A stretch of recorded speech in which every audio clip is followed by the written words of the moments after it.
Ich begann dann meine Pläne durchzuführen. Jessys Augen glänzten nach der Liebelei. Und sie flüsterte vielleicht, du, vielleicht ist das Sofa breit genug für... A few weeks ago, we did an episode where we had a 16 movie bracket. We went through a draft with Marta where she eventually chose the movie she wanted to cover out of the 16.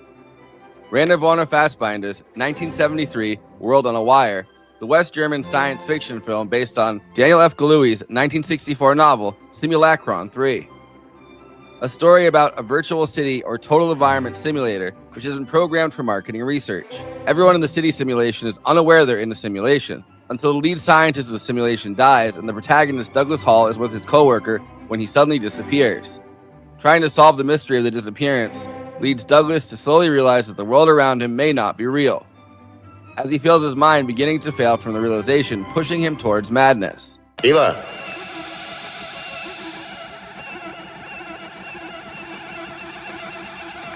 Eva!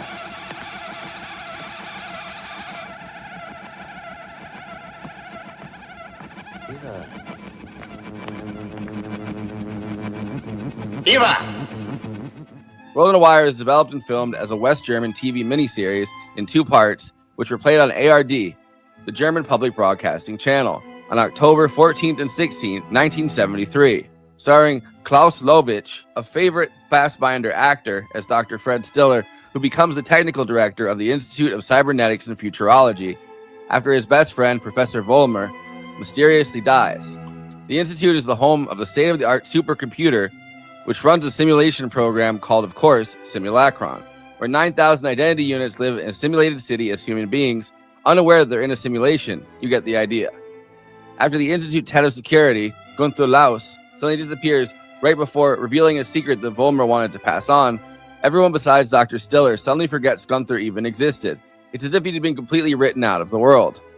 At the same time, Frank and his assistant, Fritz Wolfrang, find out that one of the identity units, Christopher Nobody, has tried to commit suicide, and Fritz erases him, a lot like Gunther Laus was erased. Frank must go into the simulation to meet with the only identity unit who knows that he lives in the simulation, Einstein, to find out what happened. Einstein is struggling with knowing that he's in the simulation and that nothing is real. Sie sind Einstein. Mein Gott, was soll das denn? Lassen Sie mich los, bitte. Ich will nicht mehr zurück. He tries to escape from a simulation up into Frank Stiller's world, which he claims is also a simulation below the actual reality. In the miniseries, this is the end of the first part. In the second half, Frank Stiller begins questioning whether his reality is really a simulation as well, losing his mind with the possible knowledge that none of this is real, and hoping to find his own universe as Einstein, who may have the key. The second half is far more noirish. Frank Stiller suspects everyone, his boss Siskins, Mark Holm, a rival of Stiller's from a steel company trying to merge secretly with the Institute in a public-private partnership, a cynical journalist trying to expose the secret merger, the mysterious Ivo Vollmer, who keeps popping up and then disappearing. Only Stiller's reality's own Einstein could confirm that Stiller isn't just going insane like Vollmer had. Cinematography in World on a Wire was done by Michael Ballhaus, who worked with Fassbinder a whopping 16 times and helped him pioneer the iconic 360-degree tracking shot in 1974. Before moving to the United States, once Fassbinder's erratic drug use and drinking got so bad that their relationship exploded in 1980. Baldhouse would be the cinematographer on Bram Stoker's Dracula, Broadcast News, Goodfellas, Gangs of New York, The Last Temptation of Christ, After Hours, and The Departed, among dozens of other credits. Unlike in Germany, where Fassbinder would punish and psychologically torture him when he worked with other directors, Baldhouse worked with dozens of American and British directors, from John Sayles to Mike Nichols to Frank Oz to James L. Brooks to Paul Newman and Robert Redford. He even filmed Prince's directorial debut, Under the Cherry Moon. But maybe most prolifically is his 9 Scorsese collaborations, starting with After Hours, where Griffin Dunne and Amy Robinson connected him to Scorsese. Fassbinder died within 2 years of Baldhouse leaving, overdosing on a combination of cocaine and barbiturates at only 37. In 2010, 37 years after World Noir came out on German TV, a restored version of the 2 parts as one film was premiered at the Berlin International Film Festival, introducing a whole new generation to the film and giving it a much wider release than it had previously. In 2012, the restored version was given a Criterion release.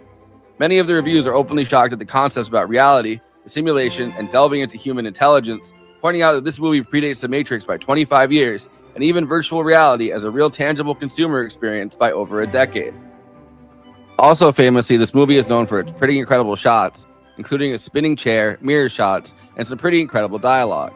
It moves away from a more recent science fiction film like The Matrix by being largely dialogue rather than action-based. A question hangs over the whole experience. Can anyone keep their sanity if they realize that reality itself was just a fake concept or a simulation? Kollegen, hört mir zu! Ich bin Fritz Stiller! Das, was Fritz Walfang euch gerade gesagt hat, das stimmt. Kollegen, hört mir doch zu! Das stimmt, was der gesagt hat! Das stimmt! Anyway, before I introduce the panel, please like this video and subscribe to the Movie Night Extravaganza YouTube channel. Hit that bell to get notified whenever we're streaming. Also, we are now monetized, so if you have any pressing questions during this live stream, send us a super chat, which helps me keep the show running, and which I am obligated by international law, human rights law, to answer.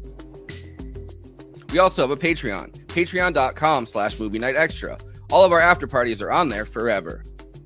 We also have a new Discord and a Letterboxd HQ account, so those are 2 more places to follow along with us. Links are in the description. Okay, let me introduce the panel. Conan Neutron, host of Protonic Reversal, co-host of Movie Night Extravaganza, and frontman for Conan Neutron and the Secret Friends, neutronfriends.bandcamp.com. Kristina Oakes is streaming on Twitch at Cosmopolitics, twitch.tv/Cosmopolitics. Also recently joined YouTube, she's on Twitter, Instagram, and Facebook at Cosmopolitics. Send her some subs on Twitch, and send her a coffee. Katie Baldassaro is the co-host of Movie Night Extravaganza, a director, writer, and actress who wrote and co-directed Girl in the Basement, along with appearing in horror movies like The Purge Election Year and The Devil's Nightmare. You can catch her voice acting in the podcast series, The Starwell Foundation, and she's the host of What If I Don't Like It, and on TikTok at Movie Runtime. Marta hosts McFly's Movie House, which currently just finished its first season and is on Apple Podcasts and Spotify. She is a movie critic, a member of the Cascadia Film and Television Critics Association. She just worked the red carpet at the Vancouver International Film Festival, and she's on Letterboxd at Marta McFly. I, of course, am your host, who's the only one on the panel who knows this is a simulation and not a real walkable city, Forrest Miller. Tell me your dream car, and I'll tell you who you are.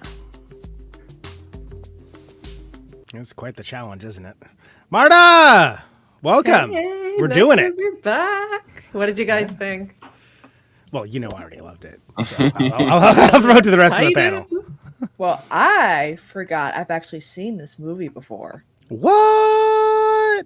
This is what happens when you have a Uma who's very familiar with the film and who had German film channels on Dish Network. And back in the day, we watched this movie together a few times when they would air it. That's Wait, so Wow. you saw it a Well, few times, and you still memory hold it. Can I show? This is Yeah. my reaction right now Yeah. at this news. That's quite, wow. I mean, it was like over like 10 years ago. So it's like, yeah, this is when she still had Dish Network and they did all the German channels and yeah. How Fun cool. stuff. I mean, I forget this movie after a few weeks. There's just so much That every time feels like a new time almost. I was blown away, and I do want to hear what everyone else's first thoughts are. But like second go through, I loved it the first time, but I like bumped it up to a full 5-star this time because I was like, there's like so much stuff that I didn't even catch, and I was really engaged the first time. I was like, I can't. Whole time I was watching it the first time, I was like, I can't believe I didn't know about this. Like, how did I not know about this? This is like is before everything that I love, and like did it like before I was born. I really wish I had like more days to kind of parse through everything. It throws so much at you, and like it's so beautifully filmed. There's so many interesting parts to it, but it really does feel like one of those things where like every character is almost like an NPC. Like you're like, what's this guy's story? What's this guy's story? And they say like, you know, one or two things, and then it just keeps running through it, and it's like, I want to stop on this guy for a second and like hear a little bit. Like there's I was rewatching the ending. Pause it. And he runs into the kitchen, and there's this guy who's completely shirtless, like this black guy that's just hitting meat. Oh, that huge dude that's like yeah. And like even that guy, I'm like, okay, wait, can we pause it for a second and tell me? Can we unpack like what this guy's up to? Like, why is he hitting this meat? Yeah. Exactly. Yeah. Well, to dive right into it, I think that that's a really interesting aspect of this movie, that character is black. There are a very few specific characters that are black, and the representation of them almost feels like they're all sub NPCs. They really don't have lines. They're very disenfranchised. And I wonder if that is another layer of a message that we're being given about society through this movie. It must be, just due to Fassbinder's own background as well and the community that he was a part of. I have a feeling that it was. Mm-hmm. Yeah, it feels deliberate. It really does. As a guy, you know, he's bi as hell in like the early 70s, especially. It was sort of like not exactly a hotbed for that, which is why, like, I think that there was an interesting thing that, you know, he and his sort of cast of regulars and whatnot were right around making these films that were all very, you know, later on they called it, you know, German New Wave, but there was no word for it at the time. It was like, oh, this is these scruffy little guys running around making these movies, right? Of which Wim Wenders is one of them too, I should add, as is Werner Herzog. But this was the first thing that he did that. It's not that it had mainstream appeal, but it reached a lot of people, and they were like, "Oh, this guy can, yeah, okay, maybe there's something here to this guy," you know, which is kind of interesting. That he did not ever parlay into mainstream success, to be clear, but like art house stuff, yeah, for sure. There was a lot. I wonder if the drug problem wasn't part of the. Well, yeah, the fact he is constantly on coke, yeah, probably didn't help things any. I mean, I'm surprised that Scorsese, so.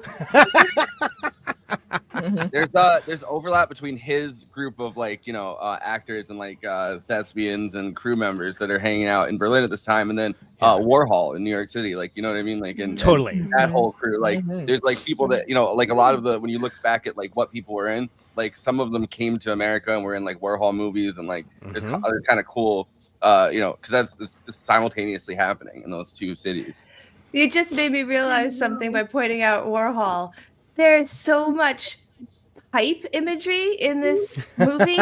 And then I thought, oh my God, it's Magritte's Treachery of Images. The painting about this is not a pipe. This is just a picture of a pipe. It was an art piece to try and tell people that, like, what is reality when this image can fully represent something to you that you're not actually holding in your hand. I wonder if that was also hidden in there, because there's like so many pipes in this movie. Yeah, there's mirrors and like the lighting in the swimming pool. Like it's sort of like, I feel like it's like there's a lot of just pools in general. Something, I mean, I guess we're just diving right into it, right? But like the brutalist architecture that was new at the time. Like this was new architecture. They specifically used it to make it look futuristic at the time, and so it looks kind of weirdly out of time even now. Yeah, you know, like in a way that like you're like, oh, there's something like unique and kind of odd about this, like it, and like there's like half-finished roads and like and things like that. It all works. So that was all in Paris. That was all, apparently France was the only place at the time that had these like modern buildings and structures, and that's where they went because that didn't actually exist in Germany at the time. And same as those like unfinished streets, that was also done in Paris. There were just literal unfinished streets. So there's a fun fact for you there. That's ahead of the time. We can always depend on the French for something. So KT, I know you. This is a first viewing for you, right? This was yes. Yeah, this is a movie I was aware of, but because of the runtime and the language barrier, my German is not really great. I thought like, I don't know if I'm gonna watch this, and like, this. I don't think a movie this long has gone down this easy since we did Seven Samurai. Like, just nice. So I feel so enjoyable. vindicated. I know. Oh, man. You were so worried about the bracket. For movies I don't like, as you could tell, This is like I was a little amazing. bit taken by this movie. There are a lot of good mustaches in this movie. A lot of good facial hair. Yeah, Everything felt it's so really deliberate. It's the It's one really thing German men know is good facial hair, right, Hitler? like ooh. Is that the only one? It's pretty interesting that like there's two ways to kind of consume it or whatever. Like, you know, you can do it as the actual, like, you know, as it was kind of intended originally, which is half of it, and then you wait 2 days and then watch the other half of it. Like, here's half it, and you get to ruminate on it. You know, talk to your coworkers. Wow, did you see that crazy thing, that Fassbinder thing? It was wild. You know, as I assume they were saying. Well, you got to say, did you see the Fassbinder? You got to do it with a German accent. Yeah. You stand around the water cooler with your friends. You're like, is this reality? Are we real? Is this am I that would be some water cooler conversation. Listening to some Bohemian Rhapsody at first, like. Yeah. Well, I mean, how many of us watched it all the way through, and how many of us took a small break when it got to the break point? Because I took. I said I was going to. I said I was going to this time, and I didn't. I was like, I want to watch the rest of it. Keep going. I took a micro nap in between both parts. Okay. I watched. I tried to do it like kind of like it was originally intended. I watched half of it on Saturday, and then watched half of it on Sunday. Just like I don't know. Yeah. So you got the experience that they saw when it originally was presented. Yeah, because I don't think I could have done the straight shot just because like there's just so much there, and it's like I don't like my brain would have I think melted the same way that Fred Stiller's brain is melting the entire movie. Yeah. It is a lot, and it blows me away that like it's such a great cliffhanger that ends up kind of like not really doesn't matter. They to get right past it. It's like, oh, okay, and now we're on to this now. It matters to them. It matters to them, but like within the like, oh my god, what's gonna happen? But it's like, holy crap! Can you imagine seeing this on like television in the early '70s and being like, what? The concept of artificial reality was, to put it charitably, not a mainstream concept. It's a great cliffhanger. Like it's one of those classics. Yeah, like, it's amazing. Actually, you're not actually in reality. There's another reality above you, and it's like, yeah. And then take that to the water cooler, Klaus. Exactly. This is how I knew we were like in a simulation. Have you ever noticed that when people do leave grocery stores, they don't have their groceries with them? I noticed that sometimes. What? Like I'm so confused. Yeah, me too. Wait, what do you mean? In which reality? Go to grocery stores, they don't have their groceries on them? Yeah, when they leave, they just walk with empty carrots. I'm like, where are your? Oh. Yeah, I've people never just leave their cars. I hardly ever see people that. going in with their carriages with their groceries into. I just see them just like no groceries, nothing. Is this in reality or a video game? That's what I'm thinking. I'm like, I think my town is like a weird like don't worry, darling simulation happening where I'm like I'm probably like on an IV drip somewhere. Something just doesn't feel right about this reality. Right. Okay. I'm usually just like wildly irritated when I'm grocery shopping, so I don't pay attention. Right. Have you seen anyone spinning on chairs for no real reason for extended lengths of time? Somebody just keeps walking into that wall. I will say, bonk. Like severe ADHD, I really do relate to the just 3 minutes spinning around in a chair. Like, yes. Well, Marta, I think you were the one that first pointed that out. That I was like, oh yeah, it's like a circuit. Like think of like what computers were at the time. It's like like dynamos spinning tapes and gears. And I was like, oh yeah. I noticed that on my 0111011 watch through, and then on this third watch through, I noticed some otce stuff as well. That's very NPC-y. Right. But there's tons of it. Like the scene when is it a club with the pool in the middle? Notice just how all the people are standing. There's multiple shots where they're standing and just not having conversations. They just look like they're posed, quite literally like NPCs. So it's just stuff like that you catch on. But I think that the chair spinning is probably like the biggest what the fuck, basically. Yeah. But for me, it almost felt like a really great example of how we believe we have free will. Because we're like, oh, you think I don't have free will? Well, puppies, vanilla, vomit, carrots. You didn't know I was going to say that. Like, yeah, sure, you can choose to spin around in the chair. that's not really a representation of free will, but there are small, minute things that we let you absurdly do, you stupid program. There's so much of that in here. By you saying that, I forgot to invoke Tron on my last review. That's another one I was supposed to throw in. I'll have to edit that because it does kind of predate Tron too, right? Am I wrong? It predates everything. Like, so much. Yeah, the original Simulacron 3, like the book, like the whole purpose of which this is something that I find fascinating, and it's here too that you see it like a few times or they reference it. But the entire purpose of the simulation is marketing research. It's we're gonna give people free will to see what they'll do, what they'll consume, and how we market to them better. And of course, like they Germanize it in this where it's like kind of a public-private partnership kind of thing. Right. But like it's so it's fascinating. Like that is how we would use a simulation if one existed. Like we would just say, what are people going to buy? Like I mean, that's a concept that you would see something like today, like a movie come out today and be like, oh, it's so original. I'd be like, oh, is it though? but it's, I mean, I was blown away by that when I first saw it. And this time I'm like, oh yeah, God, that's like if companies could do that, they totally would. Yeah, of course they like would. That reasoning the most out of all of these movies or TV shows we can think of that use the same sort of premise of a simulation. I think that this, for it to be used for marketing, is probably the best of them all because it just makes the most sense, as both you and Forrest and Conan were saying. Yeah. Blows my mind because otherwise it's like, well, why would you have these again predating the Sims, but why'd you have these Sims running around, right? But because we want to see how they react to this product launch, so we could make sure this is really effective. Wow, that's and the Force I think you invoked in the private chat. It's like the Rick and Morty, what's my purpose? Robot that what's my purpose? Yeah, you pass butter. It's such a sad look at what is basically Plato's cave experiment with capitalism put on top of it. So instead of wondering what we would think about our own reality, we're like, oh no, how can we use it for marketing? Marketing. That's way more interesting.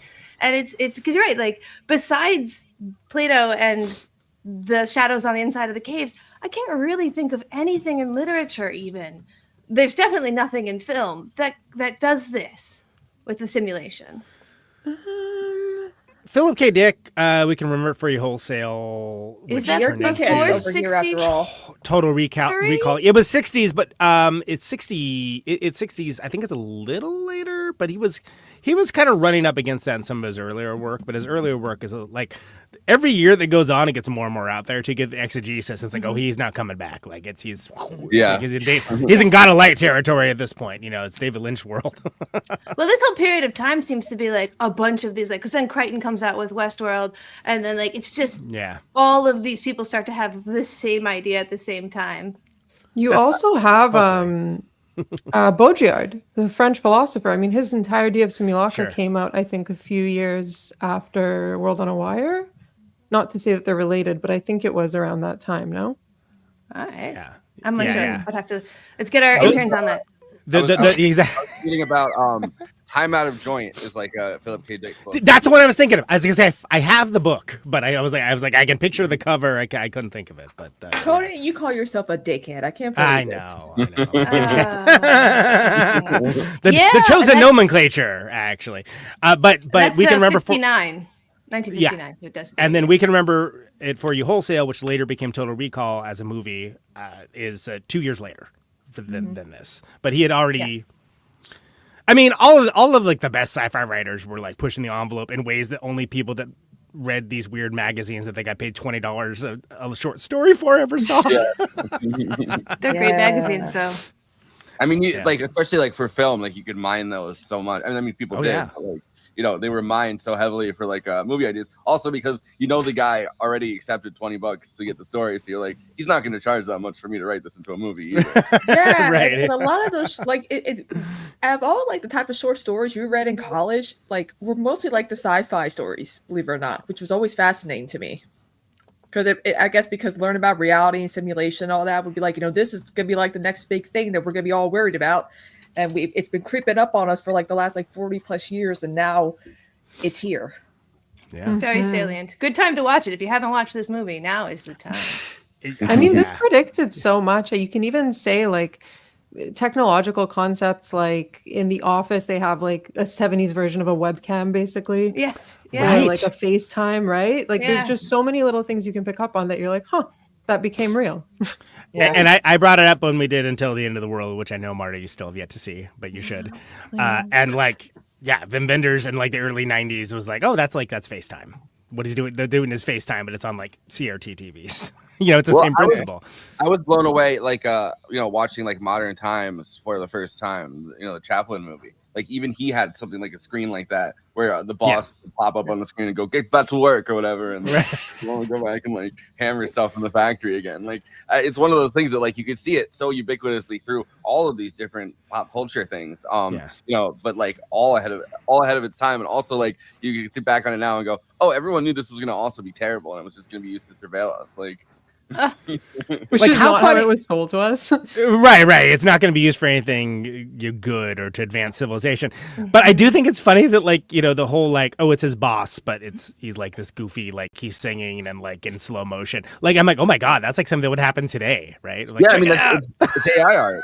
It is. It's totally AI art. He turned his boss into AI art, and his boss check it out. That he's like, I love it. Like, and he's trying to show that like this is a simulation inside of a simulation inside of a simulation, and his boss is just like, I like that I'm dancing on the screen. He's exactly so full of himself. He's like, I like it's good. Yeah, it's good what it's saying. That song has been stuck in my head all day. Yes. I woke up thinking it, and I'm like, no, why? There's so many good songs in this movie, and then it's that song that gets stuck in my head too. I was obsessed with being like, is this from like a real musical or something? Like, is this like homaging something? And then I came up with nothing on that. And then the entire time of that, the boss, like before and after, it's all wall. And he's taking the boss, he's reversing it, and he's making him go in slow motion, like which is what that's what you got to do to your boss. You gotta go wall. But like the entire time, then like Charlie Brown adult, and then like. Like that moment in the movie is so like fucking mind melding, I guess. You know what I mean? Like, it's like, what am I like at this point? Like they've stopped doing German and they're just doing like random computer sounds. Like I'm so confused right now. Well, that's kind of what industrial music is. It is people playing like people will play a hard drive and make music very similar to that. Yeah, completely. Yeah. Real interesting musical cues in this. There's also zither, which I know that it's impossible not to think of a certain film for some people, and then SpongeBob SquarePants for others. There was the Harry Lime theme or whatever. Like out of Third Man. Yeah. And it was the hallway in that building was a lot like the hallway that he first gets into in Third Man. Like kind of just like did a great like homage to that or whatever. I'm never mad at the Third Man being referenced, to be clear, but it's just zither is not often used in movies. I'm sometimes mad because the zither gets stuck in my head, but it got completely taken out by. So we found a way to make it more annoying.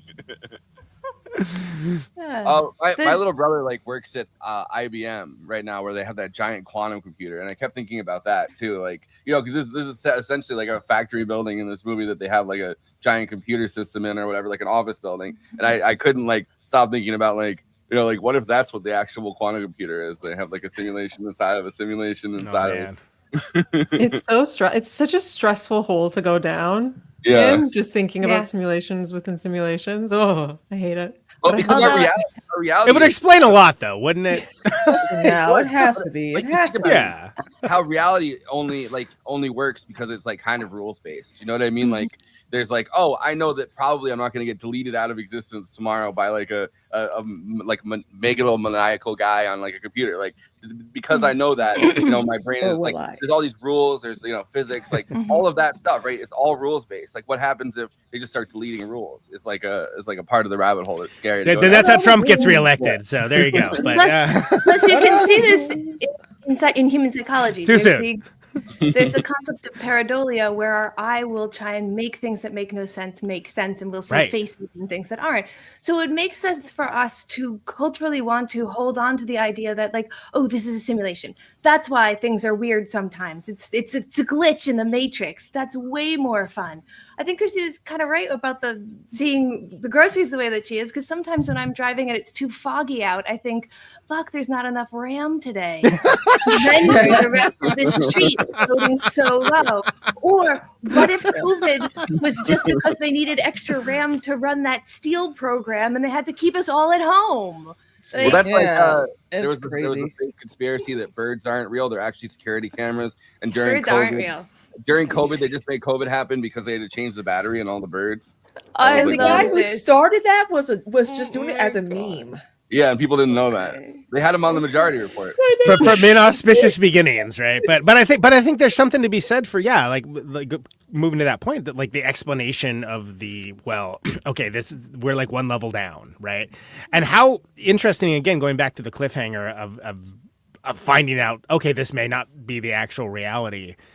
Amazing, and landing in the early 70s too.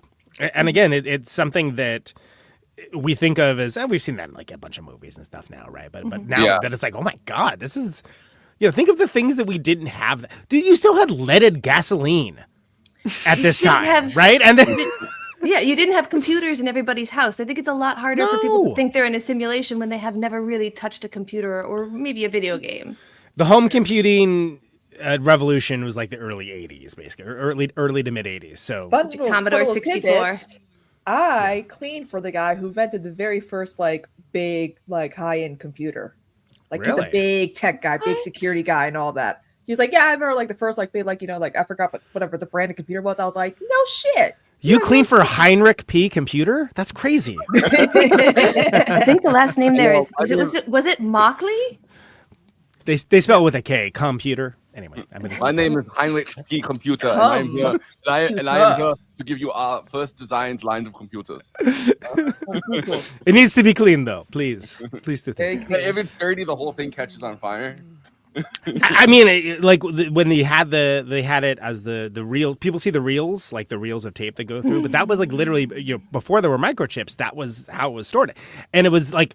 What that was doing, those rooms full of computing, was like 64K worth of like what we would call RAM now, right? Yeah.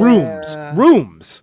Yeah, I remember realizing that GPU farms made me realize that was was Willy Wonka and the Chocolate Factory, where they input the thing to try to see where the golden ticket is, and it gives them like just random information that's like, I can't tell you that. Yeah. I mean, a Nintendo was 8 bits, and that was well after all of this. Oh, yeah, and that was considered the supercomputer of its time, right? But I think it's very good to the plot and to the overall story of this. It doesn't get bogged down in the mechanics of it. Mm-hmm. Because we talk about that. Because sometimes you're like, well, wait a second, what are they doing? How are they doing that? And sometimes it's like, it doesn't really matter, like how they're getting there. It's like, oh no, there's like a world within this computer, and you can go down in it. And there's a world above it too, as it turns out. Spoiler alert for a movie that's way older than I am, but. I mean, I think that's amazing, because when you drop that concept on people, and especially when it hasn't been like socialized as something that we all collectively think about or dream about or like worry about in some cases, I mean, what a mind blower just to have that be like, oh, what? and the fact that the knowledge of that, right? Like the knowledge. What do you do with it? Right. Yeah. The few people that actually are informed that this is what's going on and that there are multiple realities are all going insane because the concept of reality for them has been upended. There is no reality. And that's where one of the artifacts of the time, which is to kind of turn it into a parallax view, 3 days of the Condor sort of conspiracy theory, of which the 70s were like very full of, that kind of like maneuver really works well, because you think of like, okay, this is like a James Bond type guy. This is like the German like James Bond, which helps because like, dude, like that whole like crossing the freeway and jumping the fence and stuff, he did that all in one scene, which is like, it's like, how many takes was that? And like the guy in the documentary is like, oh, 1, and it's like, Jesus Christ, it's like the Tom Cruise of his day. I mean, except for apparently he was drunk the entire time, which I also another thing that like I wish I had more drunken master style. Like I really wanted to watch that documentary, and then I just didn't. It's so good. Yeah. But it makes so much. I was gonna say I wish you could rewrite reality to like add a little extra time in between the shows. Yes. Yeah. Right. It makes so much sense that he would remind you of 007 because Fred Stiller literally means cool. I want to say Ben Stiller so bad. I know. Cool guy. Different movie. Yeah. So like he's literally super cool, super calm. Like they're giving you that cue so many different ways in the styling and in the character's name. Everybody's name means something. Oh, so a little quick. My customer invented the Commodore 64. Ah, my favorite computer. It's nice. Mm-hmm. Yep. Respect. But, Sorry, I had Ernie's magic shapes on that game. Zork.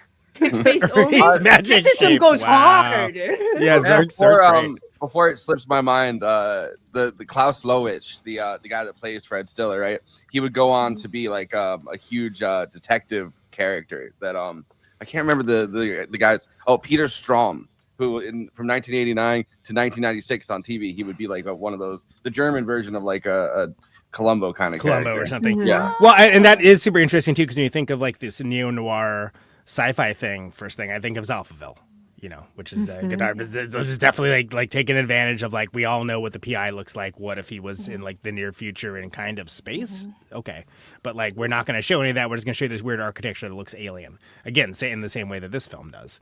Did you notice Eddie Constantine? Any of you from Alphaville in World on a Wire? No. Yep, he is the man in the car that picks up Fred Stiller that is like allergic to cigarettes. Oh, wow! The lead of Alphaville. Because it was really like How did I miss that? such a moment of like, oh, this is like a strange guy in this car, and like, yeah. I think because I was like so good, I was like so concentrated on the scene before it that I wasn't really thinking about it. But wow, see, goes to show you, I've seen this like twice now, and like I totally missed that. So. Yeah, it was that was his little homage, because I mean, yeah, from any other movie that came before this that I can think of, I would say Alphaville is probably the biggest sort of reference point.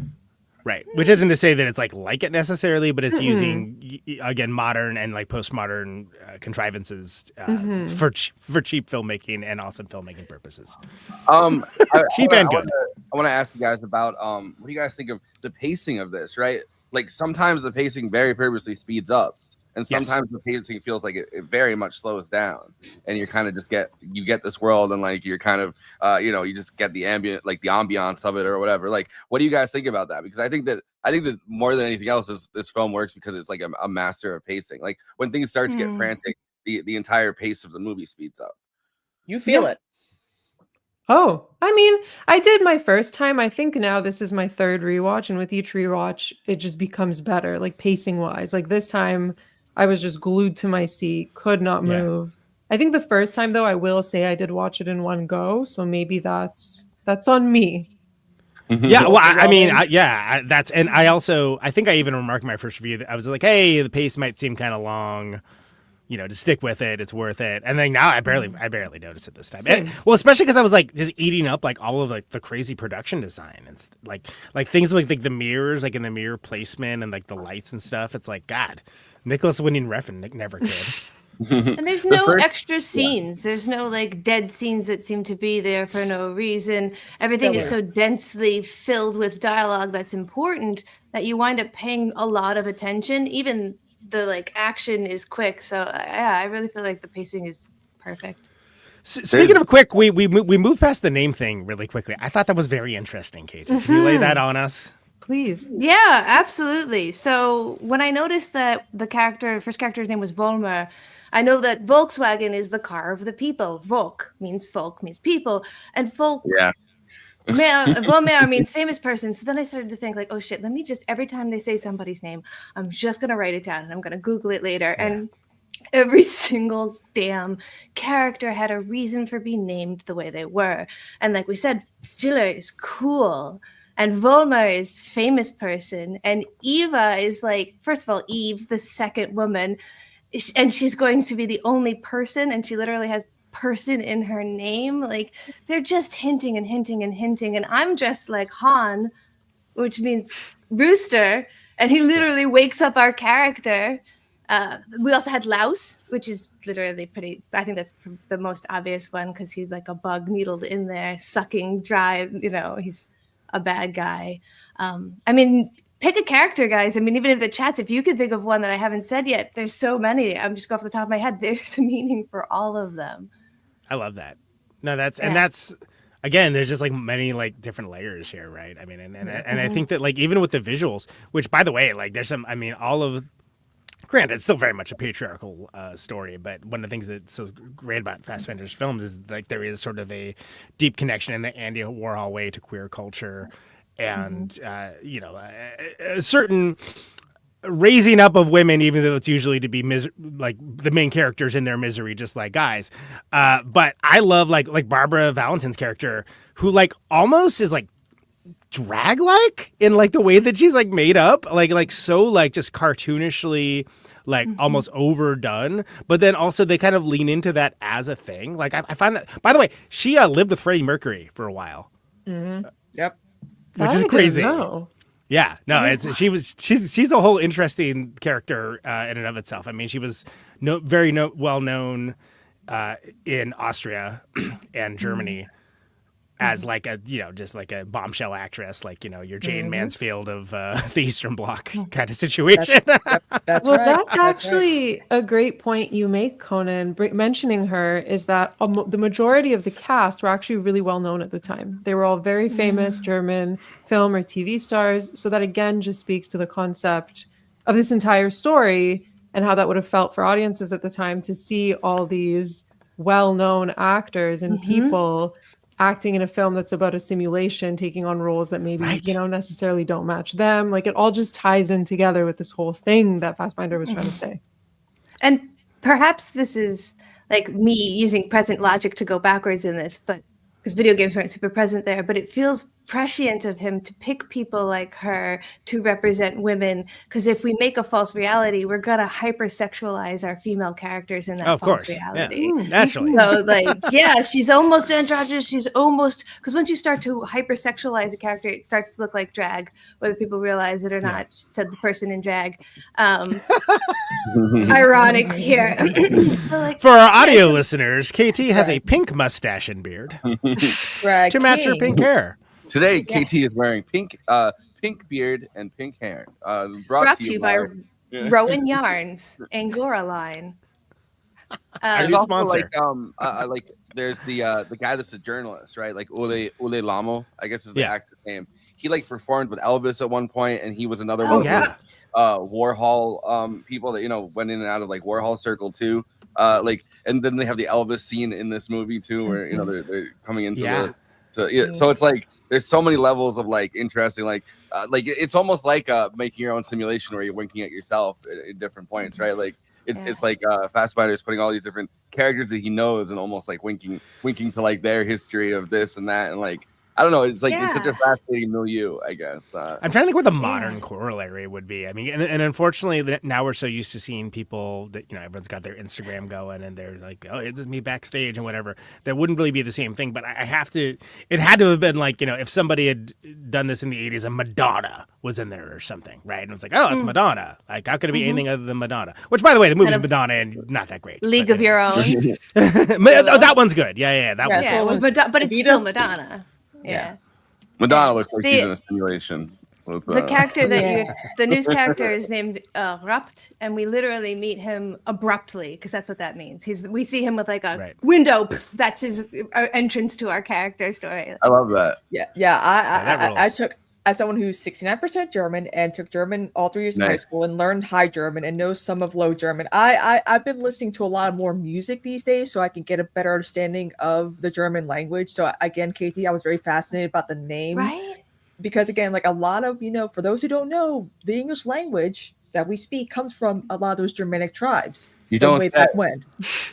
We just don't have 3 different thes, including 2 different gender thes and a gender neutral that makes no sense. And we don't do things like you can't say your knee hurts. Your knee either has to do you harm or be broken, and there's nothing in between.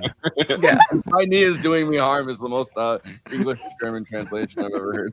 Yes. And I say that as someone that took 3 Jahre nach der Oberschule of Deutsch. So it's like, wow, that's really weird. I always tell people if you're not gonna take Spanish, I'm like, first of all, why? But okay, but you should. But like, just take German. It's so easy. It's so close to English language, and it's a lot easier to understand once you get the conjugating of the verbs and stuff right down. So that's why this wasn't much of a language barrier for me initially. Yeah. A lot of love for Desperately Seeking Susan in the comments. Sorry, I didn't mean to light up Madonna for that movie. There's also multiple points in this where it kind of just throw out English phrases too. Yeah. Like, there's one where he's like, try to be cool or something like that. Like he just says that and like it almost like watching it like you're like, did he just say English or am I like so far into this movie at this point?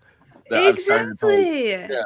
Because I noticed sometimes there's some movies where I read the subtitles and I'm like watching, and then I almost remember it as if everyone was speaking in their like normal voice, and like I don't know, like there's like this movie feels like another one of those where it's purposely challenging you by throwing in like a sudden English phrase or like a sudden like French phrase or like, you know what I mean? Like there's always like or there's not even a German word for some words. They just still use like the English form of the words. Mm-hmm. It was interesting too, because when the translation would seem to be strange, like the word order would be strange, it was alluding to something purposeful later on. You're like, oh, that's why they said it like that. So they managed to keep that in the translation, which I thought was deft. So like kudos to whoever did the translation. Thank you. They also have that whole like the scene where he's talking to the guy that's like he's in the security firm. He's the Moroccan actor that Fassbinder worked with a lot. And he's in a lot of stuff. Ali, Most famously. Talking about like I think therefore I am. But like when you think about that phrase, like if you're in a simulation or if like you're everyone is running around you in a simulation and you're thinking like what if you're being programmed to think that, or like what if someone else is controlling your mind and implanting memories and then taking memories away. Like it starts to get you down this pretty anxiety inducing rabbit hole. It's like I think therefore I am is not that like that works until there's something like a computer where it's like, what if you're being programmed to think that way? You know what I mean? Like, right. Yeah. Earlier, it blows your mind if you think about it too much. You see that in Rosencrantz and Guildenstern Are Dead, where the two of them are like, what's the first thing you remember? Like, once you start to ask yourself that question, what is the first thing I remember? Do I remember that, or is that a story somebody told me about me being young, so I remember it? Because I don't really remember that. Yeah, there's an episode of Red Dwarf that goes into this in depth. I'm going to go ahead and say that. Or like, or Red Dwarf and Desperately Seeking Susan on this German art house film. You got it, folks. Here we are, movie night extravaganza. Do I remember being told about 9/11 in real time, or do I remember? I mean, because I was pretty young. Or do I remember the newscast of the things happening on 9/11 during the time of 9/11, like these big events, right? That we get. Like, I just remember how much. Yeah. How much of that is, a story, like a narrative that you've told yourself, or images? Because we're constantly bombarded with images, and that's like the marketing thing. And when you think in images, it's like, is that an image that I've come up with organically, or is this an image that kind of, just whatever together. Noise has been, like your brain puts it together. Well, right back to the title of that French painting, The Treachery of Images. Yeah, and you're filling in the blanks. Like it reminds me of that one episode of It's Always Sunny in Philadelphia where the girl, the Bogleys reboot, and Dee is drinking, and she thinks she sees that one Russian tennis player, and she's like, "This is not what I look like. You're just filling in the blanks." And then I'm like, when I see some people. And I try to remember that face. And they have groceries. And my mind is filling. They never have groceries in like the blanks of like. Sure. Yeah. Well, and that reminds me, Marta, of something that you said about mirrors and imitation of life. All the mirrors in this. I think it's a Douglas Sirk thing. It is. Yeah, he was a massive Sirk fan. Yeah. That's a. Yeah. Of course, I know, but you want to tell the listeners about that, like all that heavens allow heads out there. For sure. I mean, there's so much. Yeah. So Fassbinder was a huge Douglas Sirk fan. I mean, he notably did Ali Fear Eats the Soul as a reference to that Sirk film, All That Heaven Allows. There we go. I was getting them jumbled up in a second. But Sirk was huge on mirrors, which is that quote that you just said, Conan. What was it exactly again? I'm trying to find it. It's mirror is an imitation of life, right? That's the exact Sirk quote. Yeah. So, and as such, Sirk used like mirrors in his work all the time. He also played with TV screens. I don't know if you guys have seen All That Heaven Allows, but there's that scene. Have any of you seen it? I've seen it, but it's been so long that I didn't log it on Letterboxd. It's like I have a like if I can't. Whatever. No, nobody cares. Yes, but a long time ago. Yeah. Fair. Just but there's one scene where the lead character is looking at this TV. She's dating a younger man and they can't be together. The movie came out in the 50s. I mean, this is a huge scandal. And so they can't be together and she's spending Christmas alone, and her son gives her this TV for Christmas and he sets it in front of her and she's looking at this TV, and it's just this like dejected scene where she sees her reflection in the TV on the TV, and she sees how alone she is. And so Fassbinder took that into A Leaf Fear Eats the Soul. And even in World on a Wire, I mean, there's so many mirrors, there's so many reflections. And I think what's really cool with World on a Wire is he takes it a step further than Cirque even did, because they start playing with screens as well, as we were saying, those webcams, everything else. So it goes a step farther than just reflections, but we get those screens as well. I mean, it just all speaks to this whole concept and theme of surveillance. That's just almost the main thing in this entire movie. And worlds within worlds, right? Because what is the mirror? Exactly. Not like and I mean, look at Alice in Wonderland. Yeah. Yeah. And at one point we even hear Stiller say, what is it? They're alive. They're like people dancing on TV for us. That's right. Yeah. Exactly. Many years before Dancing with the Stars or For the Stars, whatever that show's called. Dancing with the Stars. Yeah. Sure. But so I think that's probably the other big reference. I mean, it hits you so like extra hard. I feel like with like social media, you know, like in the age of social media, like we're seeing these images projected, and then on top of that, like all of our images are mirrored, right? Like on your phone, if you take a picture of it, like you're almost looking into another world. Like you've never really seen yourself because, or, you know, for the most part, because you're always looking into a mirror and things are flipped. And it's like just looking at those kinds of like facts about stuff makes it, you know, so much like trippier. Yeah, like I can't talk, I can't smoke too much during this conversation, guys. It's like when people take photos of me, I'm like, this is not what I really look like. Like, come on, people. Like, I gotta be higher than this. I always think that it's really interesting when people use mirrors just from a technical standpoint. Yes. Sorry / you're welcome. I think if you weren't high right now, just listening to us talk could get you contact high. Yeah. Yeah, man. It's so hard to do the shots that they did with so many mirrors, especially spinning, and a lot of them are 360 shots. And we get barely a shadow in one scene, but we never see anybody. And for me, that really made me feel like, oh my God, how is this the simulation? Because it feels so full, and it doesn't feel like a stage play. It feels like a video game I am playing. I can look at every wall. An immersive, what we think of as like a 360 immersive video game. There's also, I was going to quickly highlight, I totally forgot, that one scene with Stiller's first assistant. I can't remember that actress's name, but not the second one, the first one. Right. It's, I think, shot in his office, and it's a scene that opens up with her hands like this, pressed up on some glass, and it literally looks like she's pressed up inside of a TV, like trying to burst out like Videodrome style. Yeah. And she's posed a little like how we see Volmer when he dies too. Like you know she ain't sticking around. So there's just so much there, like these mirrors and Cronenberg definitely saw this, right? He had to. Come on, like Existence and Videodrome. Come on, bro. Yes. Yeah. Not to light him up, but come on. Light him up, baby. There's so this shot, right? I wanna they might demonetize or whatever for this, but there's this shot in the movie that I feel like is so fascinating. They actually, Janus Films actually put this up as like a separate thing for their, like, you know, to market it, but it's this shot.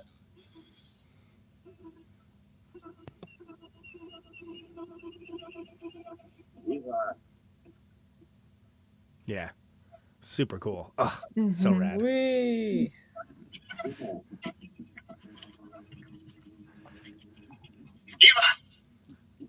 Like, how many sets in one take? Yeah, I mean, this just wasn't done. You can't do this today. Well, no, you can do this today. You couldn't do this before. Yeah.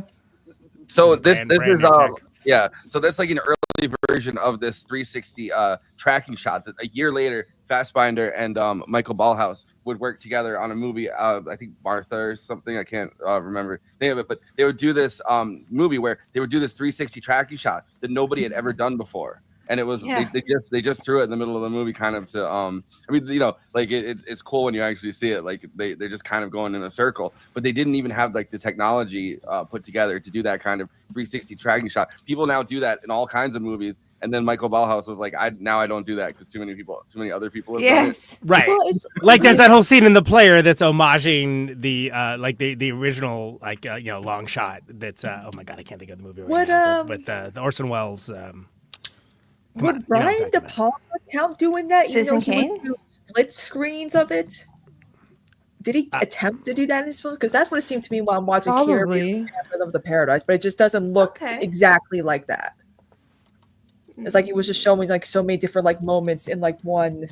Yeah. Like, well, I mean, like Michael Ballhaus was Touch of Evil. Thank you very much. Yeah. Touch of Evil, Jesus. shot like that. There's also like Michael Ballhaus would famously do the shot where they're walking through the Copacabana. Right. And he's greeting every single person. Yeah. And it's going through, and you get the introductions of all the characters and everything. I'm a union delegate. Jimmy two times. All that. The really cool thing with Ballhaus is he was so inventive on this movie, specifically this movie. Like the opening shot, I don't know if we could get a video or if you guys remember, but it's out of focus and it's super blurry. And so the way he did that is he used a long lens and he shot it in a way, or it didn't require a long lens, but he used a long lens anyway. And then he held a Bunsen, or not he, but somebody else held a Bunsen burner right below the camera. So it was like wobbly and swirling. So you see the heat waves kind of like. Exactly. Yeah. Which again speaks to the world being unstable. I love that so much. And they talk about that in the documentary. I must have seen it on the Blu-ray. That's and I was like, hell yeah, that's awesome. I love hearing that kind of crazy. Vincent Gallo shooting on infrared film. Like, okay, sure, why not? Yeah. I think Fassbinder knew what a resource he had with Ballhaus as his guy or whatever. So he would lash out and punish him whenever he worked with other directors. Pretty much. So like real normal behavior. So their relationship, their major falling out in 1980 happened because he would no longer communicate directly with Ballhaus anymore. He'd say, "Tell the cameraman," and it's like they'd worked together on 16 films to that point, and he's like, "You know who I am?" Like, you know what I mean? That's the moment that he left for America, and then he worked. He was also deep into drugs back then too, right? Yeah, no, it was during his like the worst part of his coke addiction. Yeah, but like he left and went to America, and then Fassbinder died 2 years later. But there's like he worked with dozens of directors after that, and I feel like it was almost out of spite. Like, oh, I'm not allowed to work with other directors. I'm gonna work with all the directors. The same way it's like, oh, I'm not allowed to see other people. I'm gonna see everybody now. Like, it's almost like that kind of petty kind of psychological relationship. Yeah. My boyfriend won't let me do that. What? Yeah, I mean, I think it is worthwhile also noting that Ballhaus was, or not Ballhaus, Fassbinder was that way. Generally disliked. He was a very unlikable man, and it's almost this like image that he himself purposely crafted. I don't know why. Like that could also be because he was a bit of an outcast with his sexuality. He was very left leaning as well. But he had this image to the public of just being very, very unlikable. So I'm sure it's not just Ballhaus whom he had these issues with. It must have been a lot of other people. Very clingy. We talked about this with Muta Koster when we talked about. That's right. It was like 100,000 years ago we did that episode. But yeah, he was disliked. He was disliked by people for being left leaning, and then disliked by the left because they said he sold out when he got more cynical about the state of the world. So he was one of those. I mean, there's a classic. And they got all gacked out and started yelling at everybody, and that didn't help things. But it's also just classic leftist. Every other leftist hates nothing more than another leftist. But like we just yell at each other, and we just can't get anything done. It's a rich tradition of it. Yeah. By the end, I think it alienated so many people that that it was. I don't know. It's crazy. Do you guys think that that's part of the reason why this film almost gets lost? Probably. I think he probably didn't have a lot of people willing to go to bat for him that weren't like just art house film fans, right? So like you're not going to get, you're not going to be able to get into the mainstream, for a lot of reasons. But like no one's going to want to do you the favor if you're like known to be like difficult. Like difficult genius is something that there's you could say that's Stanley Kubrick, difficult genius. Right. Yeah. And then, but did you know that he tortured Shelley Duvall in The Shining Conan? Did you know that? I never heard that before. Did you know that? That's brand new information. I'm trying to find out which, because I haven't seen it. I'm trying to find out which documentary. They made a documentary about how complicated Fassbinder was, and dispel some of the rumors about it, and also to like complicate the picture and just like. But like in 2015 or something, they made a documentary that they just interviewed all his collaborators, being like, he was a complicated man, and every one of them says the same thing. Is basically what Forrest just said, right? It was like, oh, that's how bisexual people are, man. We are very complicated. I think it's just interesting that this is like one of 2 German movies that almost gets lost that we've covered in like the last 30 days. Because Nosferatu almost got lost. I think part of the reason this almost gets lost, another reason, is that it wasn't released as a film. It was released as a German for their version, basically of PBS in West Germany at the time. Right. Like it was public television, so it's like it's hard not to get something like this lost. And then I think there's been kind of a renaissance of Fassbinder in general, like among diehard film fans in the wake of decades since his death. A lot of that is because of Janus and Criterion, right? Who basically decided like, hey, we're going to rescue a lot of these films and like bring them for an audience that like, maybe like I've never seen any of these, let alone the fact that like he was very prolific. I mean, dude died at 37 and like how many movies did he make? It's like 40 or something. It's like some crazy 40. amount. That's just features though. He also did 24 plays, 3 short films, and 4 video productions. Oh, and the miniseries. You guys said it was cocaine is a hell of a drug, right? Yeah. We did all that before 37. Fassbinder's Women, directed by Rosa von Praunheim, is the documentary that I was reading about. That they interviewed all the women in his life that were like, very complicated man. Does that have the was it Hannah that also was in oh, come on, the Emma Stone movie. Like, she won the freaking Oscar for it last year. Come on. We did it. Poor Things. Yeah. Oh, Emma Stone. Is she in that? Because I bet Hannah they work together. Hannah Shkulaya. She's the old woman on the bus, which I definitely like Leo memed. I was like, oh my god, very progressive woman in that movie. Of course. I do think we should also mention that like all these people worked with him again. Like everybody that you see in World on a Wire has worked with him in the past or would continue to work with him in the future. So maybe he was unlikable, but guy was talented enough that people came coming back. Put up with them. They're like, he's a genius. He's good at what he does. Fuck it, That's the Kubrick thing, though, right? Like, it's somebody that's intensely complicated. Like, it's you do indeed have to hand it to him. Yeah. Well, there's somewhere a moral line where everybody has where there's like, well, he can be a pain in the ass to work with, but he didn't sexually assault anyone, right? He didn't. Yeah. So like, there's the line to which you will toe, and I do think it's worth saying that like they were politically unliked, so it would have been easy to kind of throw this shade around and say they were really hard to work with. But if people are working with them multiple films, how hard were they to work with? Yeah, it's like with Christopher Nolan. Like he doesn't have chairs on set. I would be like, fine, I'll do like 6 more movies with you though. Like only 6. We're gonna cut it off at that. I learned how to squat. Look at something like Godfrey John, right? Like the year before this is 8 Hours Don't Make a Day, which also was on German television, and that was a miniseries in the truest form. And the fact that it is like hours and hours long. And he also was in Mother Custers. He was in like all these other films that he did. And it's like obviously he had an okay time doing it. He's the lead in like one of these films. By the way, that's great. Connecting thread to this in one of the last episodes we did. Nicholas Ray was a big influence on Fassbinder. Oh. Yeah, I believe it. Nice. So someone in the chats, actually not just Sherry in the chat, says, "Did the Matrix people see this?" And I think that might be a good time to talk about like so annoying things that might have been similar between this and other things. So they officially have never said anything. Okay, but I would say they must have seen it. Like there's just so many similarities. The reason why I'm so salty about this is when I made a video about it years ago, I think I alluded to this influencing the Matrix, and people were like, but they've never outright said it. So they haven't outright said it. If you look up please citation needed. If you look up Southie's Sisters Fassbinder, 0 hits on it feels on like Ask Jeeves. Ask Jeeves doesn't know anything about it. Because you look at it like feels news like when whatever, Aronofsky tries to say that Perfect Blue is something he's like maybe kind of right. Actually, side note to that, Satoshi Kon's blog is still available online in Japanese on the Internet Archive, where he writes about asking Aronofsky directly, like, yo, did you rip my stuff? And Aronofsky was like, well, no. And then Satoshi Kon keeps writing his like 2 cents afterwards. It's actually pretty only fun. multiple scenes, direct shot for shot. Okay, yeah, that's it. Yeah. But yeah, I mean, actually. Oh, go ahead. I was going to say Westworld is the one that I would sue. Matrix is closed. A year later. Westworld should get sued. Yeah. Crichton's got the money. Go get him. Oh, wait. He's Fassbinder's son. Never mind.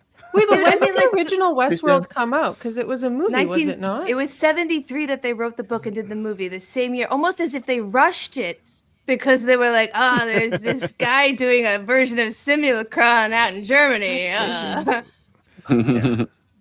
Yeah.